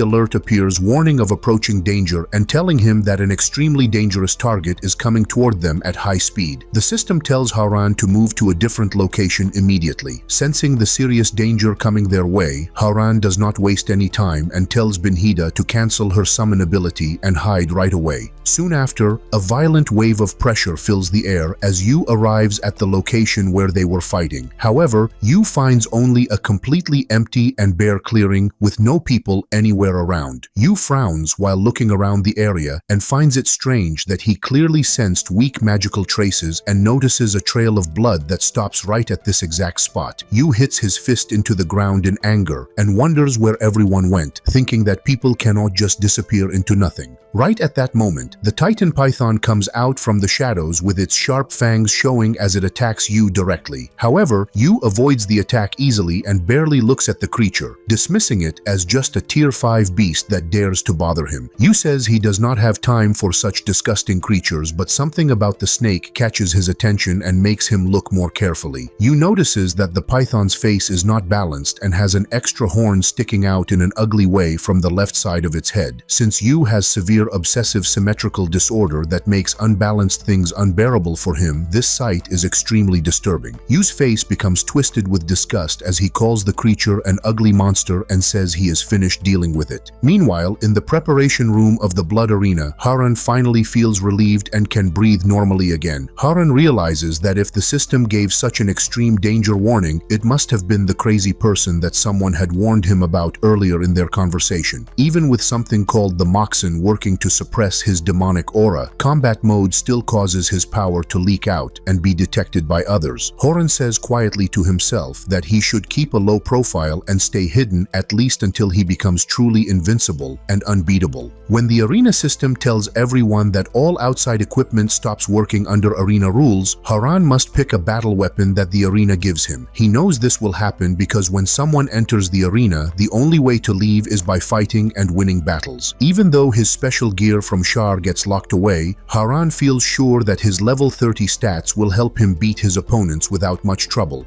Haran sees that because he leveled up, the weapon choices now have much better basic stats and many different types, including weapons that focus on attack power, weapons that focus on defense, and weapons that focus on speed and movement. He remembers that the last time he got a strange threaded cucumber weapon that had special powers, so this time he thinks he will find something even more interesting and stronger than before. One weapon gets his attention right away, which is the heart-spanking whip that has a special power where when it hits someone, both the person using it and the person getting hit become excited and their attack power goes up by 1%. Haran picks this weapon without thinking twice because he believes it gives high risk but also high reward, and if he can avoid getting hit, then only he will get the power boost, which makes it perfect for how he wants to fight. Right after he chooses his weapon, another system message shows up asking him to pick pick a battle bonus with 3 different choices available for him. The first choice is called Adventure's Gamble, where he loses 50% of his total health right away, but if he wins the fight, his reward money increases by 20%. The second bonus choice is called Good Buddy, which brings one of his followers to help him fight in a random way. The third choice is called Turtle Shell, which makes damage he takes go down by 90%, but also makes damage he gives go down by 90%. Haran thinks carefully about each choice and decides that Adventure's Gamble has high risk but only gives small rewards, which makes it not worth picking. He also thinks that Turtle Shell seems like a cowardly move, especially when he does not know what kind of enemy he will fight against. However, he knows that all of his followers are really good fighters, so it does not matter which one comes to help him in the battle. Because of this, he chooses the Good Buddy option, and the system tells him that random follower summoning starts now. At the same time, in a bathroom that is far away, Juer enjoys a nice relaxing bath, but her mind thinks about other things as she wonders why Haran has not come back yet, and whether something bad happened to him during his adventure. She shakes her head because she thinks these are silly thoughts since she has seen how incredibly strong he is before, so there is no reason for her to worry about him as she is just thinking too much about the situation. All of a sudden, a very bright beam of light appears around Juer in the bathroom, and before she can react properly, the system sees that a follower is not wearing clothes and starts emergency clothing replacement procedures. Feeling embarrassed and only wearing half of her clothes, Juer falls into the arena and angrily asks Haran if he saw everything and why he brought her to this strange place that she does not recognize. Haran turns his head away, feeling embarrassed, with his face turning red, and promises that he did not see anything inappropriate, explaining that he just wanted to test her fighting skills again, like they did before. However, when Juer sees the embarrassing flashy heart-spanking whip weapon in his hand, her voice becomes much colder as she asks why he wants to test her skills with such a humiliating weapon that looks ridiculous. At that moment, the loud voice of arena announcer Sally echoes through the entire Blood Hell arena as she welcomes the challenger of the second level, named Haran, who has his elite follower with him for support. She then introduces today's stage guardian as the wielder of the sacred flame and master of combustion, known as the Flame Witch below, who controls fire magic. A spinning tornado of fire lights up at the center of the stage, and through the burning flames a figure steps forward wearing a dress that looks like it is made from living flames that move and dance. Below speaks with cold pride as she comments that fighting 2 against 1 seems interesting, but tells them not to expect her to give up like the previous coward Benhida did in his fight. Her red eyes become narrow as she declares that she will turn everything on the battlefield into nothing but ashes and dust. Below moves her wrist in a casual way and throws what looks like a tiny fireball toward them as if she is swatting a small fly, but when the harmless-looking ember gets close to them, it explodes into a blazing miniature sun that gives off huge heat and pressure waves. Haran's quick reflexes work instantly as he rolls to the side just in time to barely avoid the burning blast wave that could have hurt him badly. Haran stares in shock as he realizes that the tiny fireball changed into a flaming star, and he understands that this shows the true power of a flame wheel builder with not just raw power, but also area coverage, burn intensity, and explosive growth that goes beyond what he had imagined before this fight. He concludes that if his enemy has this kind of powerful abilities, then boosting her attack with his whip would be complete suicide and a terrible mistake. Haran becomes especially worried because in this arena, injuries get brought back to the real world, so if either of them gets seriously hurt, it will create a real mess and cause problems outside the arena. However, he suddenly gets a flash of inspiration when he remembers that the weapon description says that on hit, both user and target enter an excited state, but it never specifically said that the target has to be an enemy or opponent. Below begins gathering flames again, with red energy dancing in her palm as she tells them that now they understand the anger of the Flame Witch, and whether she faces one opponent or 10 opponents makes no difference to her abilities and power. She throws a storm of massive fireballs that light up the arena like a battlefield of meteors while challenging them to try dodging her attacks if they think they can.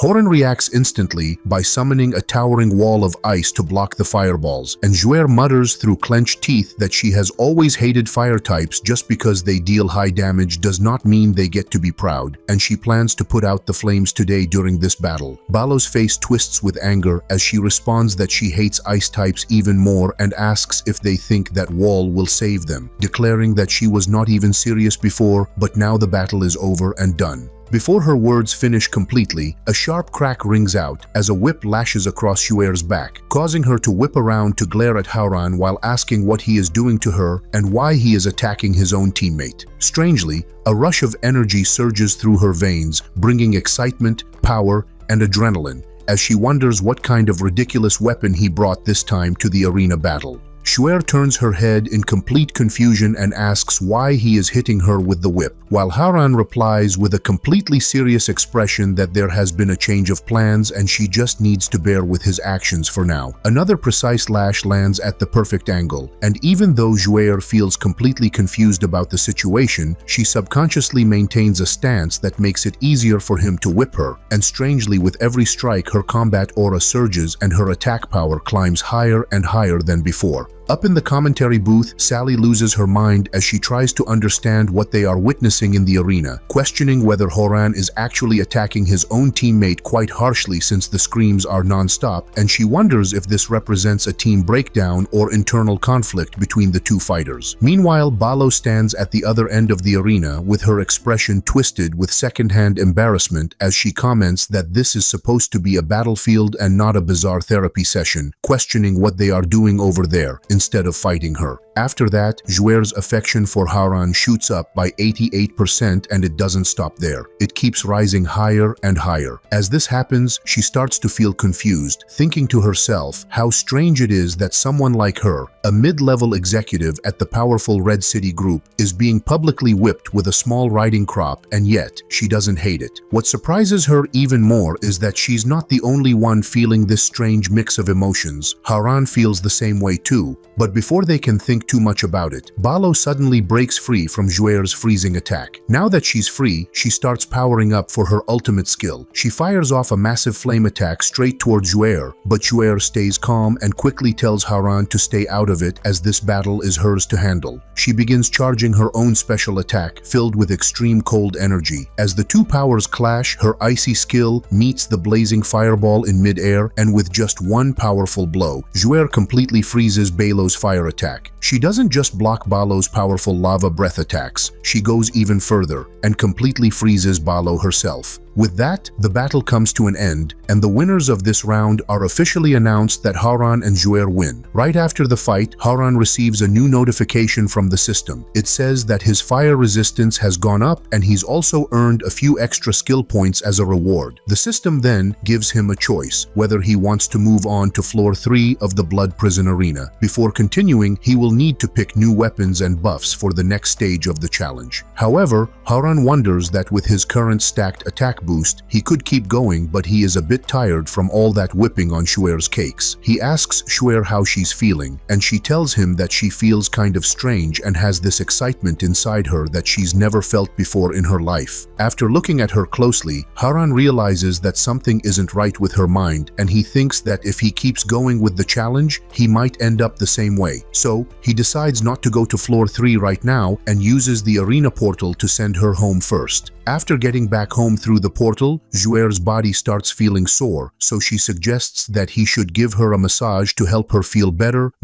and this bold guy agrees right away with a big smile. Later, she changes into black stockings just for the massage, and he starts giving her a pretty bad massage. While doing it, he notices that the strange effect from the small whip they used earlier isn't going away. In fact, it's getting even stronger every time they touch. Afterward, Juer's affinity score rises quickly as she starts feeling some strange emotions during the massage, but then, out of nowhere, the guy suddenly acts bold and decides to take things further, wanting to finish some leftover matters with her. The next morning, Haran wakes up to a system notification telling him that he's earned another special reward for reaching 100% affection with Juer, pinnacle blood. Juer sits on top of him and says she feels a strong, endless wave of energy rushing through her, and it turns out she has received the blessing of blood essence. Watching her glow with power, Haran smiles and thinks to himself that even someone at gold level like Juer got a full rank upgrade right away, so he starts to wonder if the same thing could happen to someone at an even higher level. He then asks her if she remembers the blood blade he pulled out of Nico's chest and tells her that now she also has the right to create a special weapon just for him. She nods and tells him to give it a try, so he activates the soul resonance skill and suddenly her chest begins to glow. But instead of forming a sword or something like a bow, it creates a black crown. Right after that, the system sends Haran a message about the crown, saying it's called the Crown of Night, with full intelligence stats, and it boosts magic attack by 20% during the night. However, Haran thinks that wearing the crown makes him look even more like a vampire, and besides, having a crown on his head feels a little too flashy. So, the system activates a hidden appearance mode which makes the crown invisible while still keeping its effects. After finishing things up with Juer, he tells her that he can't stay here too long because of his identity, so he needs to leave now. But before going, he asks her if she can lend him some money, even though he's already super rich when it comes to items and other resources. After getting the money, Haran makes a quick stop at First High School before leaving J City, just to drop off some cash to a girl, and along the way, he casually completes his daily quest by biting a bad guy right in the middle of the street. Even though he does all this smoothly, he still feels a little guilty for not even saying hello to his own family when they were right there. And now, after shamelessly borrowing money, he plans to use some of it for his own sister so she can have a better chance of getting into a good university. Meanwhile, at the Red City Group office, Juer couldn't stop thinking about her last night with Haran when her assistant arrives and informs her about last night, when some colleagues saw people from Elite Center taking away 2 of their teammates. Meanwhile, over at the Elite Center's suburban factory, the kidnapped members of the Red City Group try to explain to the bald guy, Andrew Tate, that they have nothing to do with the death of his men. Just then, Juer shows up and firmly tells the bald man to hand over her teammates to her. But the bald guy laughs and says she made a big mistake by coming here because the warehouse is protected by a bunch of silver scale elites. Juer calmly replies that it's already too late. She's turned all of them into ice sculptures. After that, Juer uses her ice ability and launches an attack at the bald guy, but he quickly dodges it using his fire powers. He laughs and tells her that it's useless to fight him because he's one of the strongest gold rank elites out there. But Juer replies that it doesn't matter anymore since she's not the same person she used to be. The bald guy then rushes forward to attack her, but suddenly, the broken pieces of her ice attack start flying toward him. For a moment, he gets scared when he realizes that she can control even the smallest ice shards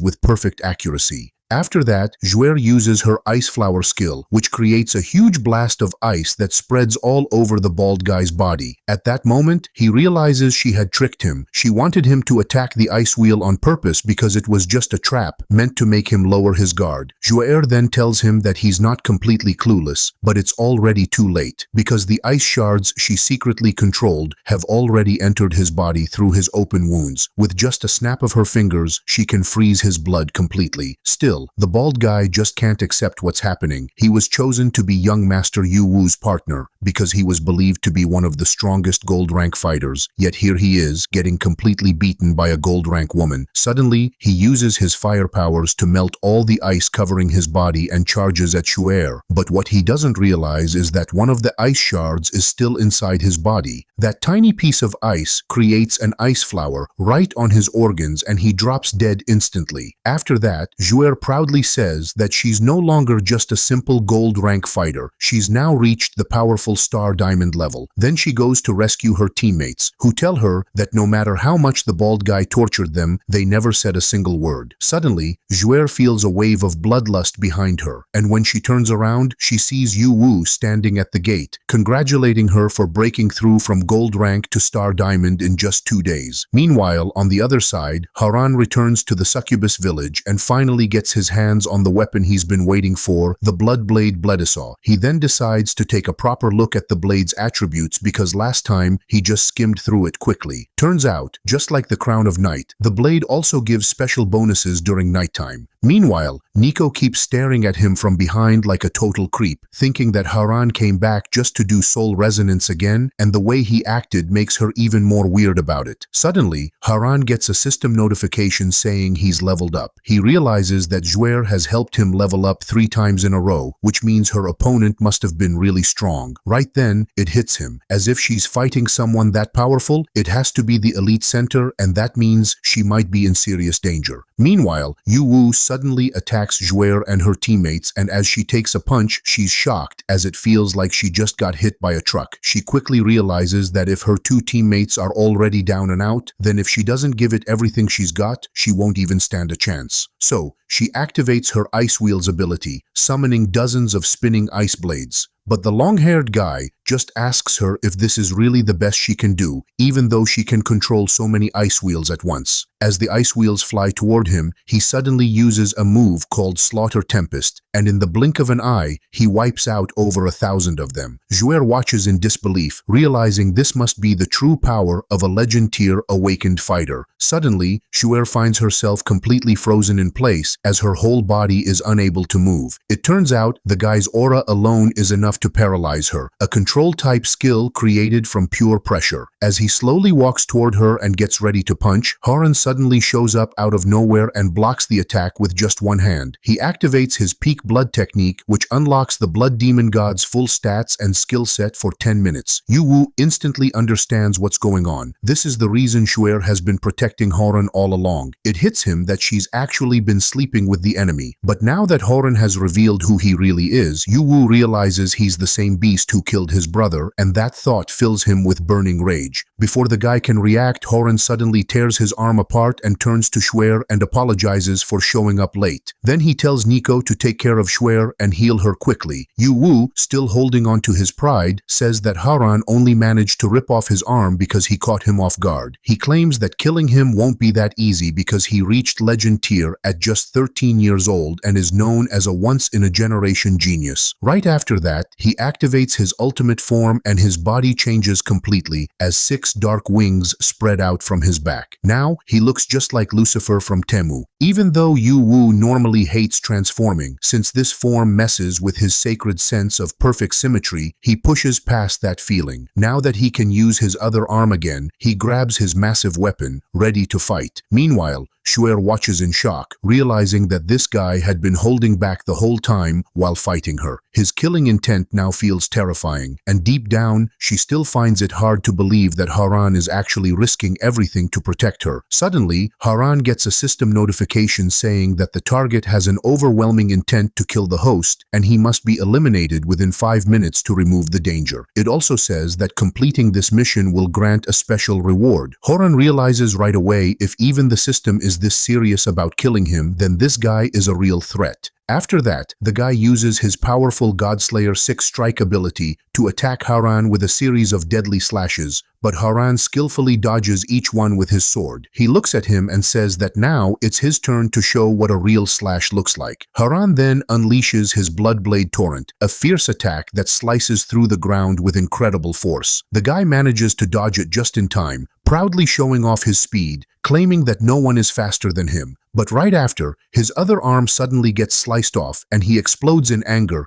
yelling that he clearly dodged it, yet somehow it still hit him. Not wanting to lose, the guy tries to fly away and escape, but Haran isn't about to let him go that easily and quickly flies after him. The guy quickly regenerates his missing arm using the power of the Angel of Slaughter, but right after that, Haran slaps him so hard that it's worse than the kind of slap you'd get from a girlfriend after getting caught cheating. The guy starts crying like a kid and says that his dad is the CEO, and if he dies, the entire J-City hierarchy will come after Haran. Hearing this, Haran can't help but think how both these brothers are exactly the same. Whenever they're about to die, they pull out the My Dad's Important card. Without wasting any more time, Haran Haran activates one of his skills and finishes him off instantly, earning 5 attribute points as a reward. Seeing that, both of the baddies are surprised that Haran manages to wipe out Yu Wu without even breaking a sweat, even though Yu Wu was supposed to be a legendary tier awakened. After that, Haran levels up again and unlocks a new skill called Torrent. This skill fires a powerful stream of blood energy straight ahead, dealing explosive damage. And the cool part is, it changes depending on the weapon he's using. Along with that, he also receives another reward, a mini blood moon. It's a one-time use consumable item that creates a blood moon lasting for 1 hour. While it's active, all stats for the blood tribe are doubled, making it a huge boost in battle. Afterward, Nico climbs onto Haran like he's some kind of tree and happily tells him that they're all okay. But Haran, still serious, says that if Shuer goes back to J City now, she'll just end up with a big target on her back. So, he asks her to come with him instead. However,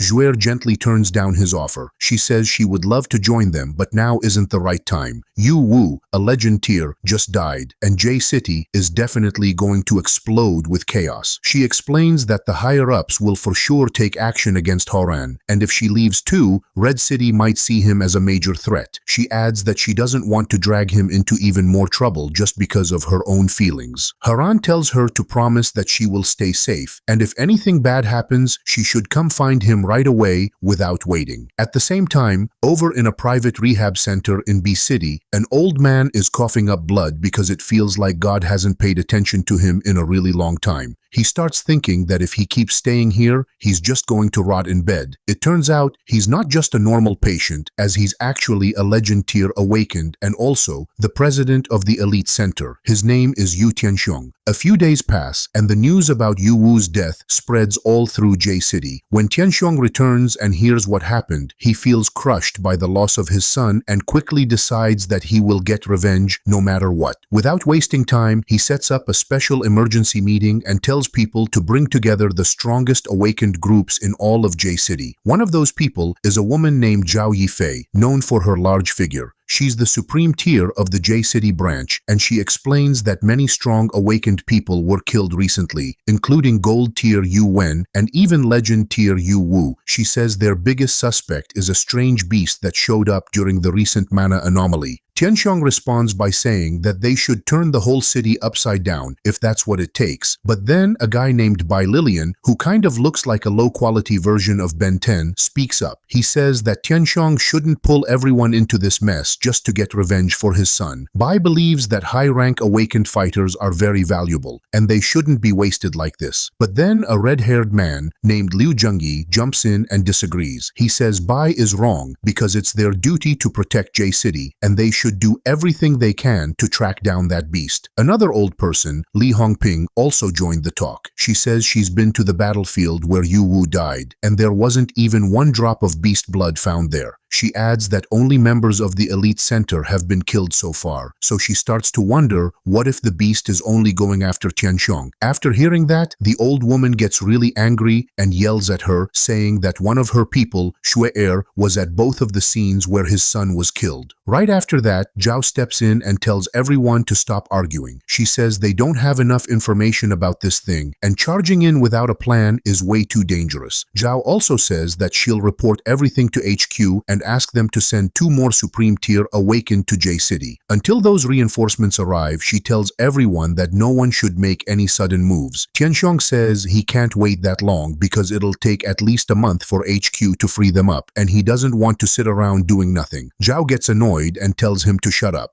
At the same time, Haran checks the status window of his current followers and realizes he needs to use every chance he gets to grow stronger. He decides it's time to raise each follower's affection to the max and unlock special rewards. He then summons Benhita, who appears and asks why he called her to the middle of nowhere. Haran smiles and simply tells her that he wants to go on a long walk with her. After that, he gently holds her hand, which causes Benhita's affection to rise because it's actually the first time she's ever held hands with with a guy. Noticing how her affection increases just from that, Haran decides to take things a little further. He brings her to a spot filled with tall reeds, but the place makes her feel itchy and hot, and soon her body starts reacting in a strange way again. Haran is surprised when he sees this, because he didn't think she was this sensitive. Last time, she got overwhelmed just from a little blood sucking, and if this keeps going, she might get auto-unsummoned again. He lifts her up and places her on his back so she can relax, and this way, the tall reeds won't bother her anymore. After a while, her affection level climbs up to 90%. When it hits 95%, Benhida tells Haran that she can't handle it anymore and feels like she's going to lose control, so she needs to leave right away. But Haran suddenly drops her onto the ground, realizing her affection is almost full, and he doesn't want her to go just yet. He tells her there's something really important she needs to do for him, and hearing that, her mind suddenly starts filling with all kinds of dirty thoughts. Haran apologizes to her for bringing her to a place like this, knowing how sensitive she is. He tells her that back then, life was really hard for him, and he used to come out to this lake just to sit and stare at the water. When Benhida hears this, she's surprised. She suddenly realizes that even her master has a soft, vulnerable side. It feels to her like he just opened his heart to her, like they're a real couple, quietly walking together under the stars. All of a sudden, Benhida's affection hits 100% and Haran receives a new reward, but this time, it's not the usual peak blood. Instead, he gets something called the Blood-Forged Castle. This reward instantly creates a personal fortress in a lonely, empty region, and inside that area, both he and his followers recover their HP and MP super fast. After that, Haran activates Soul Resonance and reaches into Benhida's chest to get another reward, but it's not a sword or a crown. This time, instead, he pulls out a glowing spirit pendant. As Haran examines the pendant closely, he notices that it not only increases his resistance to status abnormalities, but it also has a rare ability to sometimes cancel out incoming magic attacks. He explains to Benhida that this pendant is a special item tied to their soul resonance, meaning it only activates when both their souls and hearts are in complete harmony. After explaining this, Haran starts thinking ahead and makes a solid plan for what to do next. He decides that his top priority is to keep moving forward through the blood prison arena, gather more loyal followers along the way, and then focus on raising their affection levels to the maximum in the shortest amount of time possible. Right then, Benhida gives him a big hug and says she didn't know she was that important to him. She brings up how he said their souls and hearts are connected and asks if that means they're soulmates. As Haran listens, he figures out that the soul link between them is too strong and it's making her feel super excited. She can't help herself and suddenly kisses him. Right after that, her stats go up and her beast rank rises to mid-5th tier.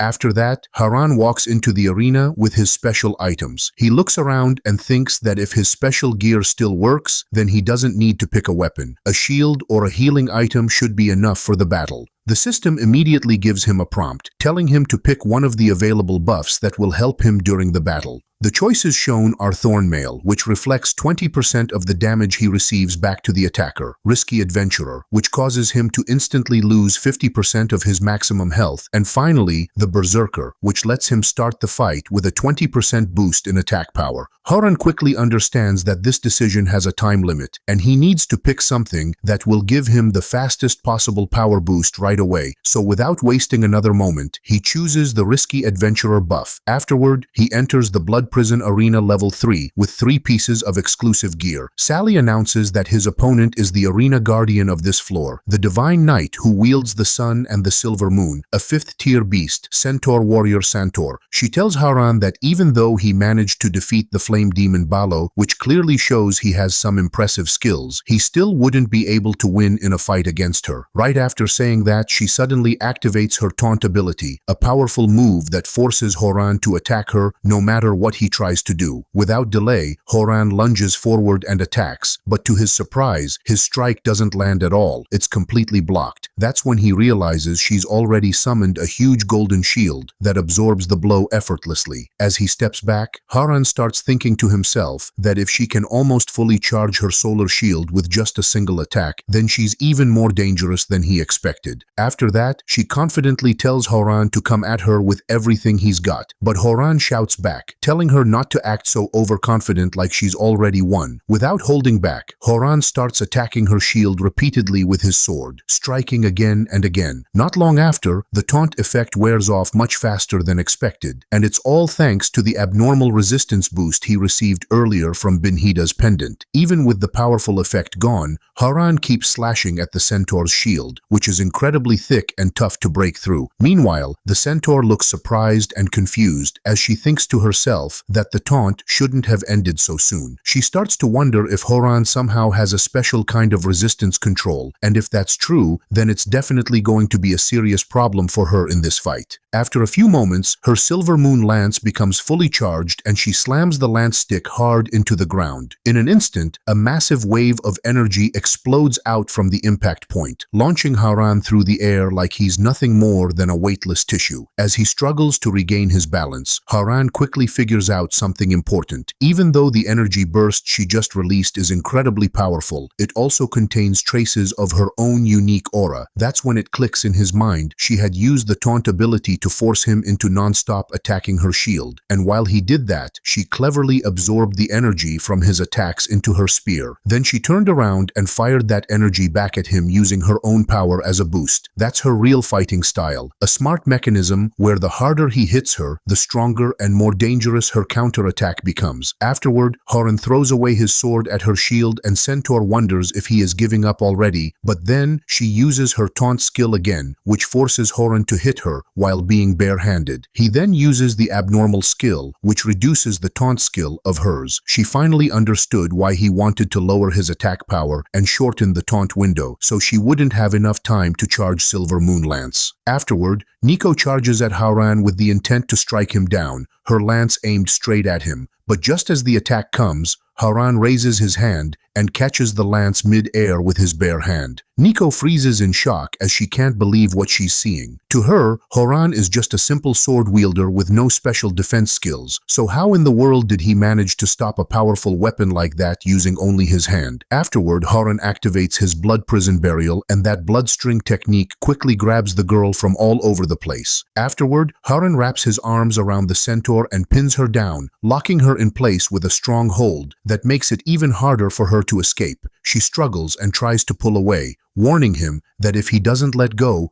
they'll both fall together. But before she can do anything else, her strength fades. Haran's grappling move cuts off and she slowly passes out, knocked unconscious from the chokehold. With the centaur defeated, Haran wins the match and earns the right to challenge the fourth floor of the blood prison arena. Along with the victory, he gains a bunch of attribute points including an item called the Yellow Jade Gourd, a boost in his defense, and even a new skill point. Right after, the system pops up with a notification, asking if he wants to continue to the fourth floor. More importantly, it mentions that if he moves on now, all his current gear and buffs will be saved. Hearing the system message, Haran quickly realizes that this is a great chance to keep stacking the adventure journey bonus, and since his Yellow Jade Gourd still has 2 sips left, it should be enough to keep him going for a while longer. Without wasting time, he taps yes to move forward into the fourth floor. As he steps into the new arena, Haran notes that he's still in top shape. In the last round, he had to be extra careful because of the centaur's tricky attack patterns, so he didn't get the chance to fully show what the Blood Blade was really capable of. But now, with no injuries and all his buffs actively, he's ready to go all out. Just then, a massive octopus-like creature suddenly drops down from above, but Haran reacts quickly and draws his blade and slices through the creature before it can land a hit. Haran's next fight is against a Tier 5 tentacle beast named Bide, who looks more like an octopus princess than a scary monster. Right away, she starts thinking about the most fun and exciting way to mess with him during the battle. She wants to play around and enjoy toying with him, but Haran doesn't wait. He runs straight at her with his sword, thinking this lady is really going to be a pain in the cheeks. She moves out of the way just in time, dodging his strike, but then uses her tentacle strangle move. All her tentacles suddenly shoot underground, wrapping around him from every side. Before he can react, Haran is stuck between all her long wriggling tentacles trapped in the middle. He wonders what she is trying to do by using her tentacles to churn the ground at high speed. Turns out, her last move was a distraction, and she completely grabs Haran using her tentacles. On the other hand, Sally is completely stunned to see that Haran has been caught by the thick, wriggling tentacles. She thinks to herself that taking on 2 Tier 5 opponents one after another was probably too much, even for someone like him. At the same time, Bide grips Haran tightly by the neck, and right away, Haran's health starts dropping as he's losing 0.5% of his HP every single second. As the countdown continues, Haran quickly realizes that the tentacles aren't just for trapping, they're coated in a dangerous poison. If this keeps up without any interruption, he figures out that he'll be completely dead in less than 2 minutes. All of a sudden, Haran bites down hard on one of her tentacles, and at that exact moment, he completes his daily quest, causing him to instantly vanish from the grip of her tentacles. This sudden escape makes Bide even more furious, but before she can react, Haran completely disappears from her view by activating his skill, Blood Stealth, which puts him into a fully invisible state. While hidden, he takes the opportunity to recover some of his lost HP, knowing he needs to act fast because those poison tentacles are a serious threat. Just getting hit by one of them costs him a massive 30% of his health, which is way too risky to ignore. After that, Haran launches a surprise attack on Bide from behind, striking her hard enough to injure her gallons. In a panic, she tries to escape by flying into the air, but to her shock, she sees that the entire landing area is completely covered with sharp spikes. As she struggles to avoid the long spikes while searching for a safe place to land, Haran suddenly reappears right behind her. Without giving her a chance to react, he slashes through all of her tentacles in one clean move. The moment her tentacles are cut, she enters a bleeding state, causing her to lose 1.5% of her maximum health every second for the next 5 seconds. At the same time, Haran manages to purge the poison from his body early by using his abnormal state resistance. Then, he looks at her and asks what she's going to do now that she has no tentacles left. He declares without hesitation that the battle is already over and that he's the clear winner. However, she suddenly begs him to stop and admits that she made a mistake by underestimating him, but just as it seems like she's surrendering, she tilts her head slightly and a massive beam of light bursts out from the center of her forehead. Even though it's a powerful and unexpected attack, and it ends up being completely useless as Haran's ability kicks in just in time and completely negates the blast, leaving him completely unharmed. Haran remains completely unharmed during the battle, but the surprise attack from his enemy makes him extremely angry and frustrated. Bide realizes it has made a terrible mistake and desperately tries to ask Haran for forgiveness and mercy, and admits that it knows it was wrong this time and says it accepts defeat completely. However, before she can finish speaking her apologetic words, Haran becomes even more furious and swings his blood-covered blade with great force once again. He delivers another powerful blow directly to her chest area. However, Haran tells the creature that he cannot simply ignore what happened and explains that he will need to discipline it properly in the future.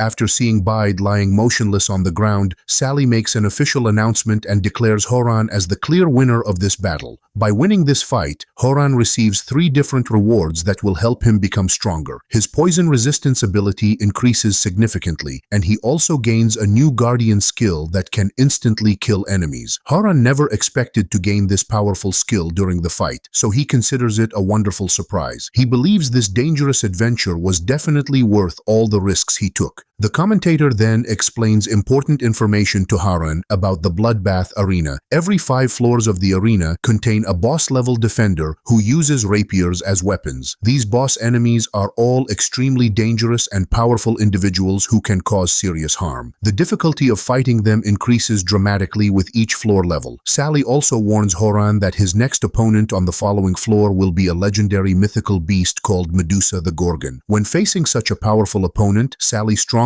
advises Haran to prepare himself completely before attempting to challenge this creature. Haran expresses his sincere gratitude to Sally for giving him this important warning and reminder. He then makes the smart decision to exit the Bloodbath Arena immediately to prepare for his next battle. Soon after leaving the arena, morning arrives and Nico spends the entire night applying healing medicine to Haran's injuries. However, Haran feels that since he already drank a health potion, there is no real need to continue dragging out the healing process. Nico tells Haran not to let his guard down and explains that such a perfect imperfect adult body should never be left with permanent scars. This is actually the first time Nico has ever seen an adult person injured so badly, and it makes her feel very sad. Haran naturally understands what Nico is trying to do for him, but he explains that if someone wants to become stronger in this world, getting hurt is simply part of the process. He tells her that in order to survive in this dangerous world, people must fight extremely hard to become stronger. Meanwhile, at the nursing home, the same old geezer from before talks with a female nurse about their situation. He explains that they waited for supreme-level evolvers from the association to come and provide support, but the opportunity passed them by long ago. The association members do not care about their problems at all. The old man's time is running out, and if he cannot get revenge for his two sons who were killed, he will die with his eyes wide open. The female nurse tells him that there are still quite a few evolutionists who have real courage and determination. She mentions that she might have a way to win over some fighters who could join their cause and fight alongside them. She explains that she is a private doctor who was brought back from City B, so nobody really knows her identity. In order to get revenge for the deaths of his two beloved sons, the desperate old man decides to invite this private doctor, who has a star diamond upper rank, to come and assist them in their mission. However, this female doctor has secretly set her eyes on the old man's valuable inheritance and wealth. She thinks to herself that both young masters from the elite center are already dead, and she hopes that after everything is completed successfully, the old man will add her name to his will. Later in the evening, at a checkpoint belonging to the Justice Guild, the female doctor Liu Yao makes suspicious movements that immediately catch the attention of the guards. The sentries explain that recently, a very fearsome mutated beast has appeared in their area, so President Lo Jianja has ordered them to stand guard at this location. They tell her that no one is allowed to leave the city without proper permission. However, before the guards can finish explaining the rules, they suddenly see Liu Yao stretch out her hand toward them. She pierces through the bodies of several sentinels who are standing within 10 steps of her position. One by one, the guards are left hanging in the air, completely helpless. Soon afterward, the bodies of all the sentries become completely withered and dry, as if someone has sucked all the nutrients out of their bodies. Liu Yao apologizes and says she did not want things to happen this way, but explains that the old man does not have many days left to live, and his inheritance is truly overwhelming. She reveals that she created a special potion using her skills, based on the aura of the beast from the second young master's corpse. She explains that an average person would never be able to tell the difference between her potion and a real beast attack. She plans to pour the potion into a specific location where it will transform into a freakish beast, making it appear as if another tragic incident was caused by the creature. In the following days, Liu Yao continues using the same strategy and tricks to cause more trouble for different groups. She keeps attacking several guilds repeatedly and uses the drugstore to frame Haran, which creates many tragic situations that catch the attention of important people. These incidents draw serious concern from the legendary ultimate fighter Zhengyi, who notices that the atmosphere and feeling around these attacks reminds him of the same dangerous beast that previously killed both Yu Wen and Yu Wu in earlier battles.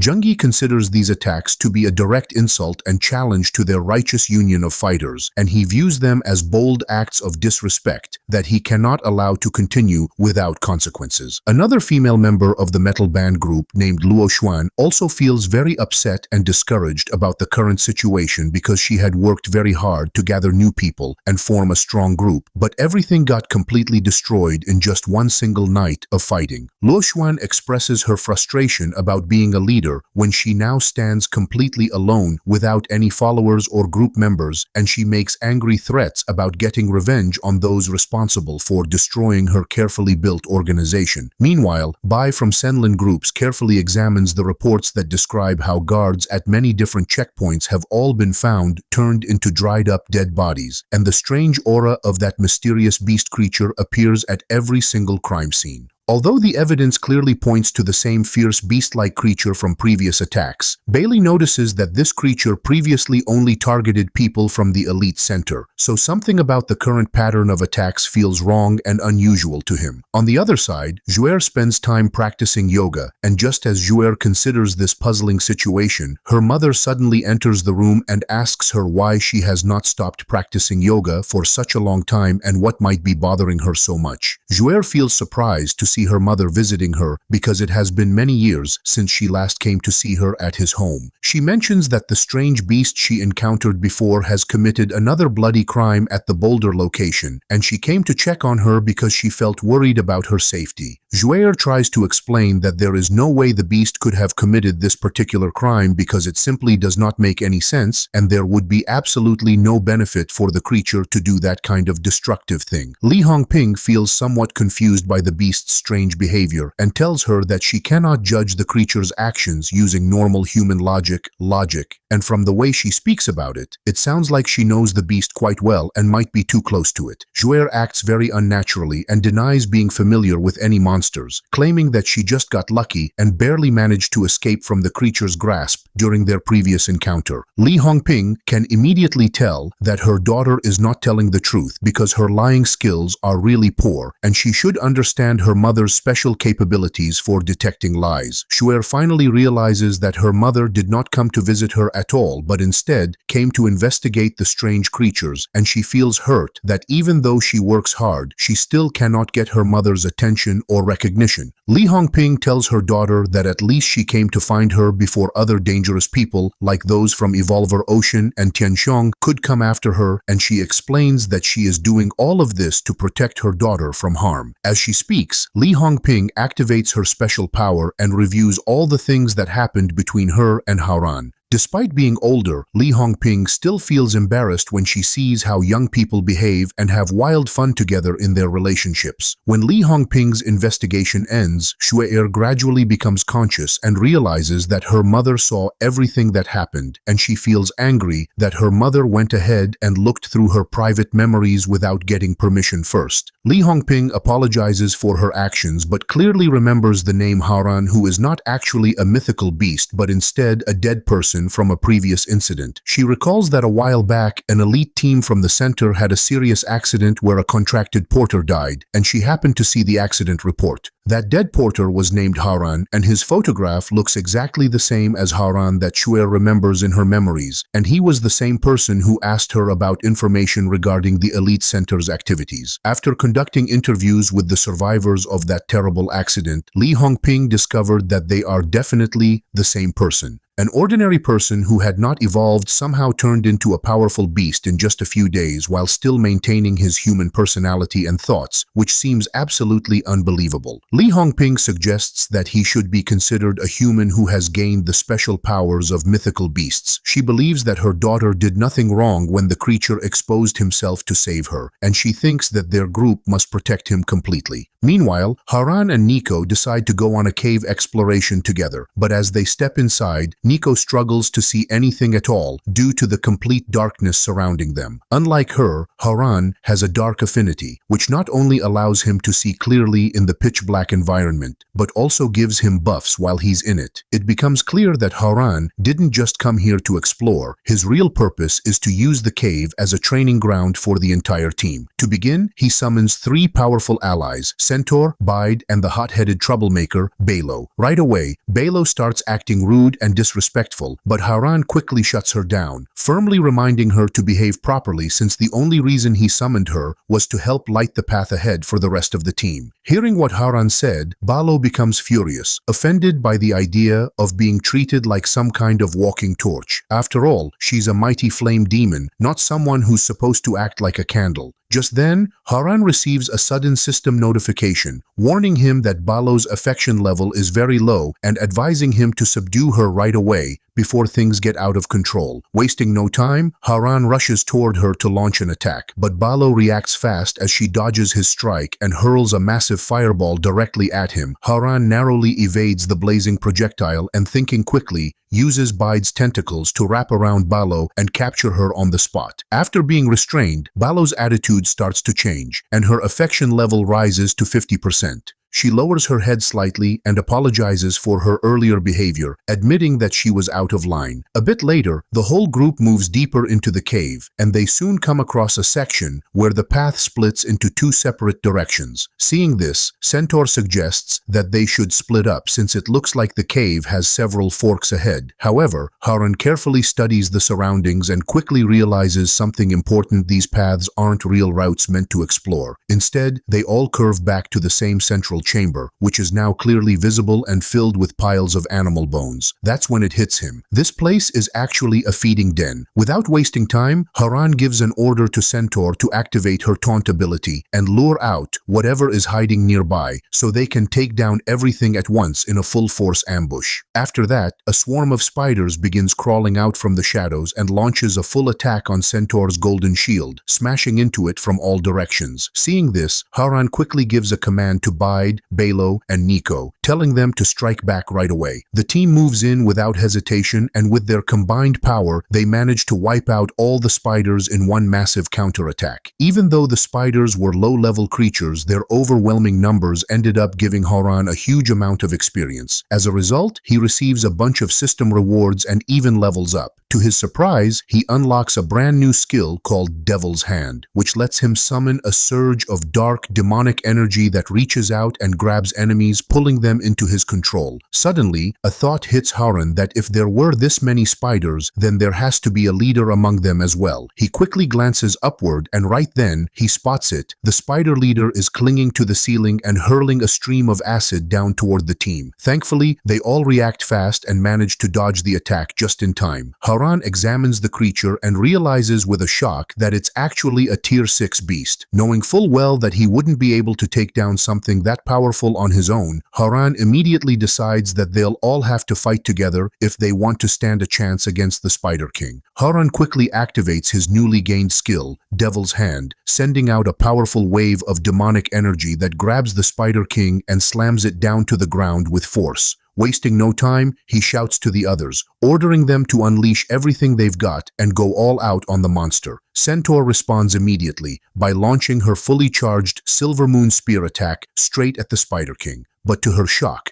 the beast catches the powerful spear with its sharp fangs, stopping it in its tracks. Before anyone can react, the Spider King retaliates by firing a massive spread of sticky webs in every direction. The webs wrap around the team, pinning their arms and legs, and within seconds, they're completely stuck, unable to even move their bodies. On the other hand, the Spider King slowly turns its head toward Nico, as if something about her caught its attention. Maybe it preferred her Chinatown balls compared to the other two flat Pokemon girls. Nico, however, wonders if the beast is just going after who it thinks is the weakest target. Before she can react, the spider charges at her with its razor-sharp front legs, aiming to strike her down. But right at the perfect moment, Haran appears like a blur and slashes off the spider's attacking limb, saving Nico from what could have been a deadly hit. As the severed limb falls and sizzles, Haran notices something even more alarming, that the spider's blood isn't normal. It's laced with corrosive acid that eats away at the ground where it spills. Right then, Haran brings out his last follower, a special girl named Benhida. She quickly sees that the 6th tier beast has really strong resistance, and even the Centaur's taunt doesn't do anything to it, so she knows her howl of alpha won't work either. Still, she keeps crying out again and again, hoping it might help somehow. The big spider starts charging up its poison rain that can hit a wide area, so Haran tells Belo to burn away the webs that are trapping them. At the same time, he tells Nico and the others to stay under the Centaur's shield and wait until there's a chance to fight back. After that, Haran rushes straight at the Spider King and slashes at it with his blood blade, managing to pierce through its thick armor and apply 3 stacks of bleeding all at once. But then, he quickly notices that the creature's blood is extremely acidic, just like the time he fought Bide back in the arena. Luckily, now he has both resistance to abnormal status effects and strong poison resistance, which helps a lot. Suddenly, the Spider King goes crazy and begins using its own bleeding wounds as deadly weapons to strike back at Haran. That's when Haran figures out something dangerous. The more he keeps attacking, the more the monster bleeds, and the more toxic and deadly it becomes. Even though Haran is currently using stealth mode and should be invisible to everyone else, the Spider King is still able to sense him. That's because the beast is used to living in complete darkness and doesn't need its eyes to detect enemies. Afterward, the Octopus Princess comes out of nowhere and traps the Spider King with her tentacles. The Octopus Princess feels like she can't take it much longer and begs Haran to just use his strongest attack on her, but Haran tells her to hang in there a little more, promising that once it's all over, he'll make sure to give her her a reward. Right after that, Harem activates his powerful move called Blood Prison Burial, which causes a bunch of sharp spikes to rise up from the ground and strike the Spider King. However, because of all the spikes stabbing into the monster, its acidic blood sprays out everywhere, and a lot of it ends up splashing all over the octopus princess's body. Harem quickly realizes that even after being completely pierced through like that, the Spider King is still alive and stubbornly trying to crawl away. Without wasting time, Harem powers up another one of his skills and finally finishes it off by delivering the killing blow. Haran gains a bunch of attribute points along with a brand new skill for leveling up called Gain's Covenant. This powerful ability activates when his health drops below 10% and he is standing under the moonlight. At that moment, a rain made of blood pours from the sky and he enters a wild berserker vampire state. After this, Haran realizes something important, that showing strong performance during a battle can be just as effective as increasing someone's affection. He also notices that Bide's affection toward him is almost at the maximum level. Right then, Bide suddenly runs over to him and climbs on top of him, reminding him of the reward he promised earlier and asking him to give it now. Watching the way she's acting, Haran figures out that she must be high on something at this point. But before anything else can happen, Nico yells at her, saying this is not the right time to mess around, because while Bide has a regeneration ability, Haran does not. So instead of playing around, they should focus on removing the toxins from his body and getting his health back to normal. After hearing that, Bide snaps back to her senses and quickly tells everyone that her tentacles can actually share her regeneration ability, but only if Haran eats them. Haran looks at her with confusion and asks why he would ever eat something like that when her tentacles are usually filled with poison. Bide explains that they only become poisonous when she releases toxins on purpose, and if she doesn't do that, they can actually heal instead of harm. Without wasting any more time, Haran grabs one of her tentacles and bites into it like he's eating a crunchy cookie, while Balo and the centaur stand nearby, both watching him in complete confusion, not understanding what's going on. After eating the tentacle, everyone's injuries begin to recover, but something's a little off as it turns out that Haran starts to feel hot all over and his blood starts pumping like crazy despite his injuries being healed. Bide reveals that it has a side effect, which is that for a little while, everyone's emotions will be synced with hers. After hearing that, Haran is shocked because he suddenly understands why his body is heating up and why he's starting to feel strangely excited. That's when it hits him. If he's reacting this way, then Nico and the others are probably going through the same thing. When he looks around at his team, he sees that all of them are completely high, including Benhida, who boldly says that she played an important role in the last battle and thinks she deserves an even better reward because of it. But before anything else happens, Nico steps in too, admitting that she's the one who dragged Haran into this situation in the first place. Still, she promises to do better next time and take more responsibility for what happens. But Bide quickly tells Haran not to pay attention to what the others are saying, reminding him that no one else would survive the acid like she did, and that he promised her a reward first. All of a sudden, Haran takes control of his emotions and firmly yells at Bide and the others, saying that they're forgetting their place as his followers, and he will decide who gets rewarded and when. He then gives a clear order for all of them to come together, and he spends some time playing a special game with them. After a long and intense reward session, Balo reaches tier 5 and feels a powerful surge of strength flowing through every part of her body. At the same time, Bide also levels up to tier 6, happily saying that their master is truly incredible because he had the stamina to handle all of them at once like it was no big deal. Meanwhile, the centaur still stands there looking confused, wondering why everyone else is getting rewards except for her. At the same time, Haran receives a reward for successfully raising 2 of his followers' affection to 100%. He is given a blood puppet, which is a humanoid puppet that can absorb one attack completely. Even though that sounds useful, Haran starts to wonder why he still hasn't received any peak blood yet. He realizes that he can't just depend on random luck-based rewards forever. He has to become stronger using his own strength, because that's the only real way to take control of his future. After that thought, he gets another reward called Decaying Moon Scaffold. This ability grants him one powerful execution move, and when activated, it summons 12 dark moon pillars that are all chained together.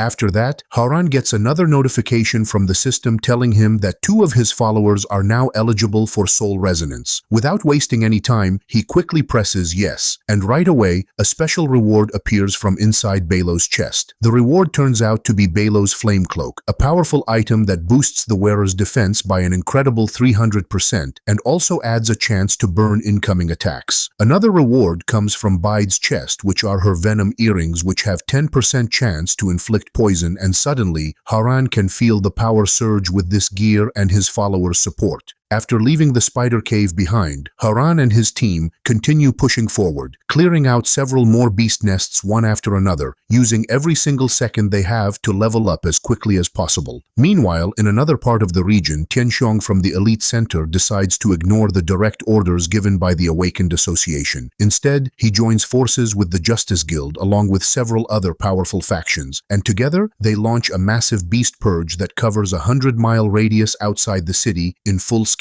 action. On the other side, Xuer hears the shocking news that Tianxiong has gone completely rogue and is gathering a huge number of people just to hunt down Haran. Without wasting any time, she hops onto her bike and speeds off, determined to find Haran before Tianxiong does. Meanwhile, over at the succubus village, Tianxiong stands on a high cliff along with his dangerous nurse companion. She tells him that she can still sense the lingering aura of a beast nearby and points out that this village isn't far from the spot where Yu Wen and Guojie were killed. She also believes that even if the beast itself isn't hiding inside this village, there's definitely some kind of connection to it. Hearing this, Tianxiong gives a cold order as he tells her to wipe out everyone in the village. Afterward, Tianxiong uses his Meteor Inferno attack at the village and destroys the entire village while all the succubus goth mommies try to run for their lives. One of the villagers suddenly trips and falls to the ground, confused and scared, wondering why the meteors are only crashing down inside the village and nowhere else. It doesn't feel like a natural disaster at all. Then it hits her. Someone is actually attacking them on purpose. Not far away,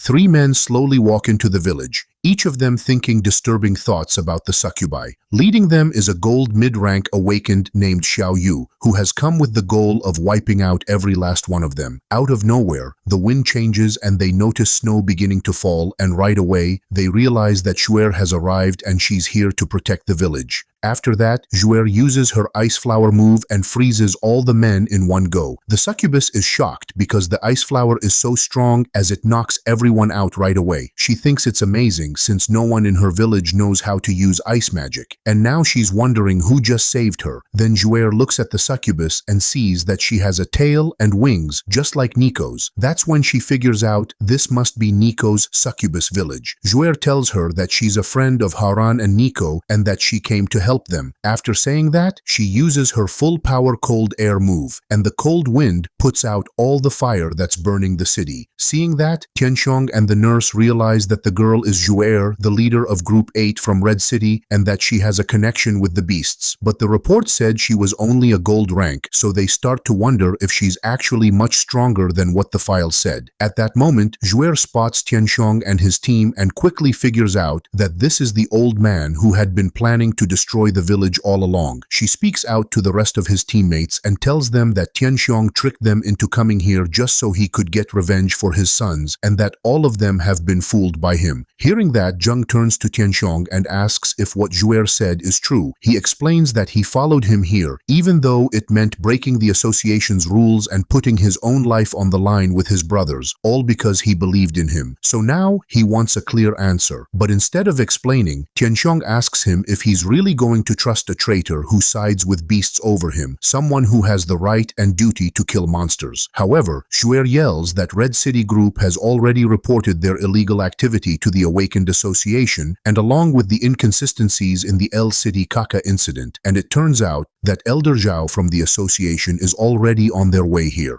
Hearing that, the nurse quickly tells everyone that Xuer is just trying to buy time, so they shouldn't fall for her tricks. She says Xuer has no real proof, and anyone who sides with beasts can't be trusted at all. Right after that, Tianxiong creates a giant meteor in the sky, and it looks so huge that it might even be bigger than Nico's honey buns. Xuer stares at it and starts to worry, thinking that if she dodges it, the succubus girls behind her will all be crushed and die. But just then, Haran shows up out of nowhere and slices the massive meteor in a single slash and tells Xuer that she'll get her reward later. After that, Harem tells the old man that yes, his grandsons did die by his hands, and he thinks they truly deserved it. He says if the old man wants revenge, then he should come after him alone and not drag anyone else into it. Hearing this makes Tianxiong even more angry. He yells that Haran has finally shown himself and he has waited a long time for the chance to finish him. Then, Tianxiong uses his cataclysmic inferno power, which sends out 3 kinds of blasts toward Haran, but Haran moves fast and barely dodges them just in time. Haran realizes that even though Tianxiong is an old man, his attacks are still really fast, and that last one was a close call. He understands now that the old man is still a peak legendary tier fighter, only 1 step away from reaching the supreme tier. All of a sudden, Tianxiong shows up right behind Haran and throws a huge fire meteor at him using all the power he has. This even makes Haran feel nervous, as he can tell the old man is aiming to kill him for real. The fiery meteor slams into Haran, and the blast shocks everyone watching, even Zheng, who thinks to himself that for someone that old, Tianxiong can still summon fire like a burning furnace, and that's seriously scary. Meanwhile, the old man calls out to Haran, saying he took the full hit head on, and even if he's still alive, he must be badly hurt or even crippled. But suddenly, Haran speaks up and asks if he's really so sure about that, because the fire didn't hurt him at all. It turns out Haran used a skill called Bloodbound Puppet, which brings out a puppet shaped like a person that can take 1 deadly hit for him. Right after that, Haran gets a message from the system telling him he has received an emergency quest and his target is Tianxiong. If he can defeat him within 5 minutes, he will earn a special reward. After reading the quest details, Haran thinks to himself that beating someone like Tianxiong, a legendary tier fighter, in just 5 minutes is completely crazy, but now he knows he has no choice and has to use every trick he's got. Seeing that, the old man is shocked because he truly believes that no one could survive his flamelight blast without getting hurt. He stares in disbelief, thinking it should have been impossible. Meanwhile, the nurse watches Tianxiong closely and notices that his body is starting to fail. She realizes he probably can't fight at full power anymore. Without wasting time, she shouts at the others and tells them to attack together, saying they can't let Haran make it out alive. After that, Haran activates his mini blood moon ability, which makes a red moon appear in the sky that lasts for 1 whole hour. While it's active, the user's attack power and devourer skills are both doubled. But Haran notices something even more surprising. Not only is his strength doubled, but the blood moon is so powerful that it changes the sky itself, making it look like a whole new night has fallen. Meanwhile, Binhida and Nico are battling against the heavy metal girl named Rosie. At the same time, Balo, Bide, and the centaur are fighting with Zheng, who has no plans to go easy on any of the enemies in his way. Meanwhile, Tianxiong tries to take a special drug from Country M to boost his body, but the nurse quickly warns him not to do it because it's way too dangerous for his body to handle. Still, Tianxiong stays firm, saying he doesn't care what happens as he's going to kill Haran no matter what. A little later, Haran shows up and sees them, thinking to himself that the old man has fallen so low that he needs cheap drugs just to stay in the fight. But then, Tianxiong turns to the nurse and tells her to keep Haran distracted, saying he plans to give all of his inheritance to her.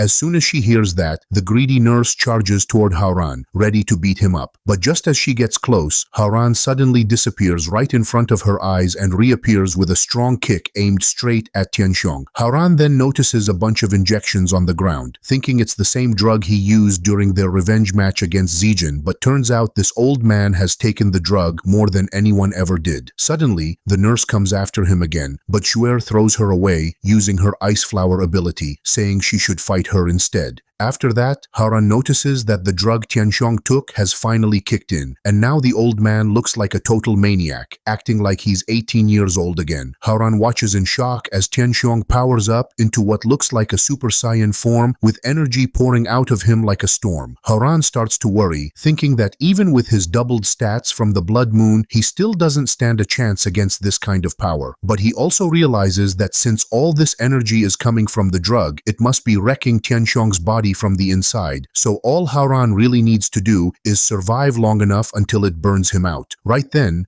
Tianxiong suddenly forces all his flames underground, and Haran feels the pressure explode beneath him. It's so strong that it frightens him, as he knows for sure he can't afford to take that kind of hit directly. Even though Haran's time is running again, he knows he has to stay calm, because if the old man hits him even once, he's dead. Suddenly, Tianxiong appears right behind him and punches him hard, sending him flying into the middle of a firestorm. Then Tianxiong attacks again with a blazing cage pursuit move, but Haran isn't there anymore. It turns out he escaped earlier by using his hidden tip skill, which lets him hide for a while and come back during an attack. After that, the mountains start to fall apart, and Haran realizes it's finally his turn now. At the same time, the nurse starts to feel a terrifying and powerful energy coming from the old man, but she also realizes that it's taking a serious toll on his body, which looks unstable and clearly won't be able to hold out much longer. Meanwhile, Haran finally activates his ultimate move, his hidden trump card, the Morning Moon Execution Pillar technique. This powerful skill instantly traps Tianxiong inside a cage that exists outside of normal time. As the seconds tick away, the deadly energy builds up until the old man's weakened body can't take it anymore and completely explodes, killing him on the spot. After that, Haran raises his voice and tells everyone to stop fighting. He explains that what happened today was a private fight between him and Tianxiong, and it had nothing to do with anyone else. He firmly tells them to drop their weapons and leave now while they still can. Do you think Haran will ever stop relying on his monster girl Harem? Drop a comment with Blood God if you want to see what crazy power-ups he unlocks next. Make sure to like and subscribe the channel for more.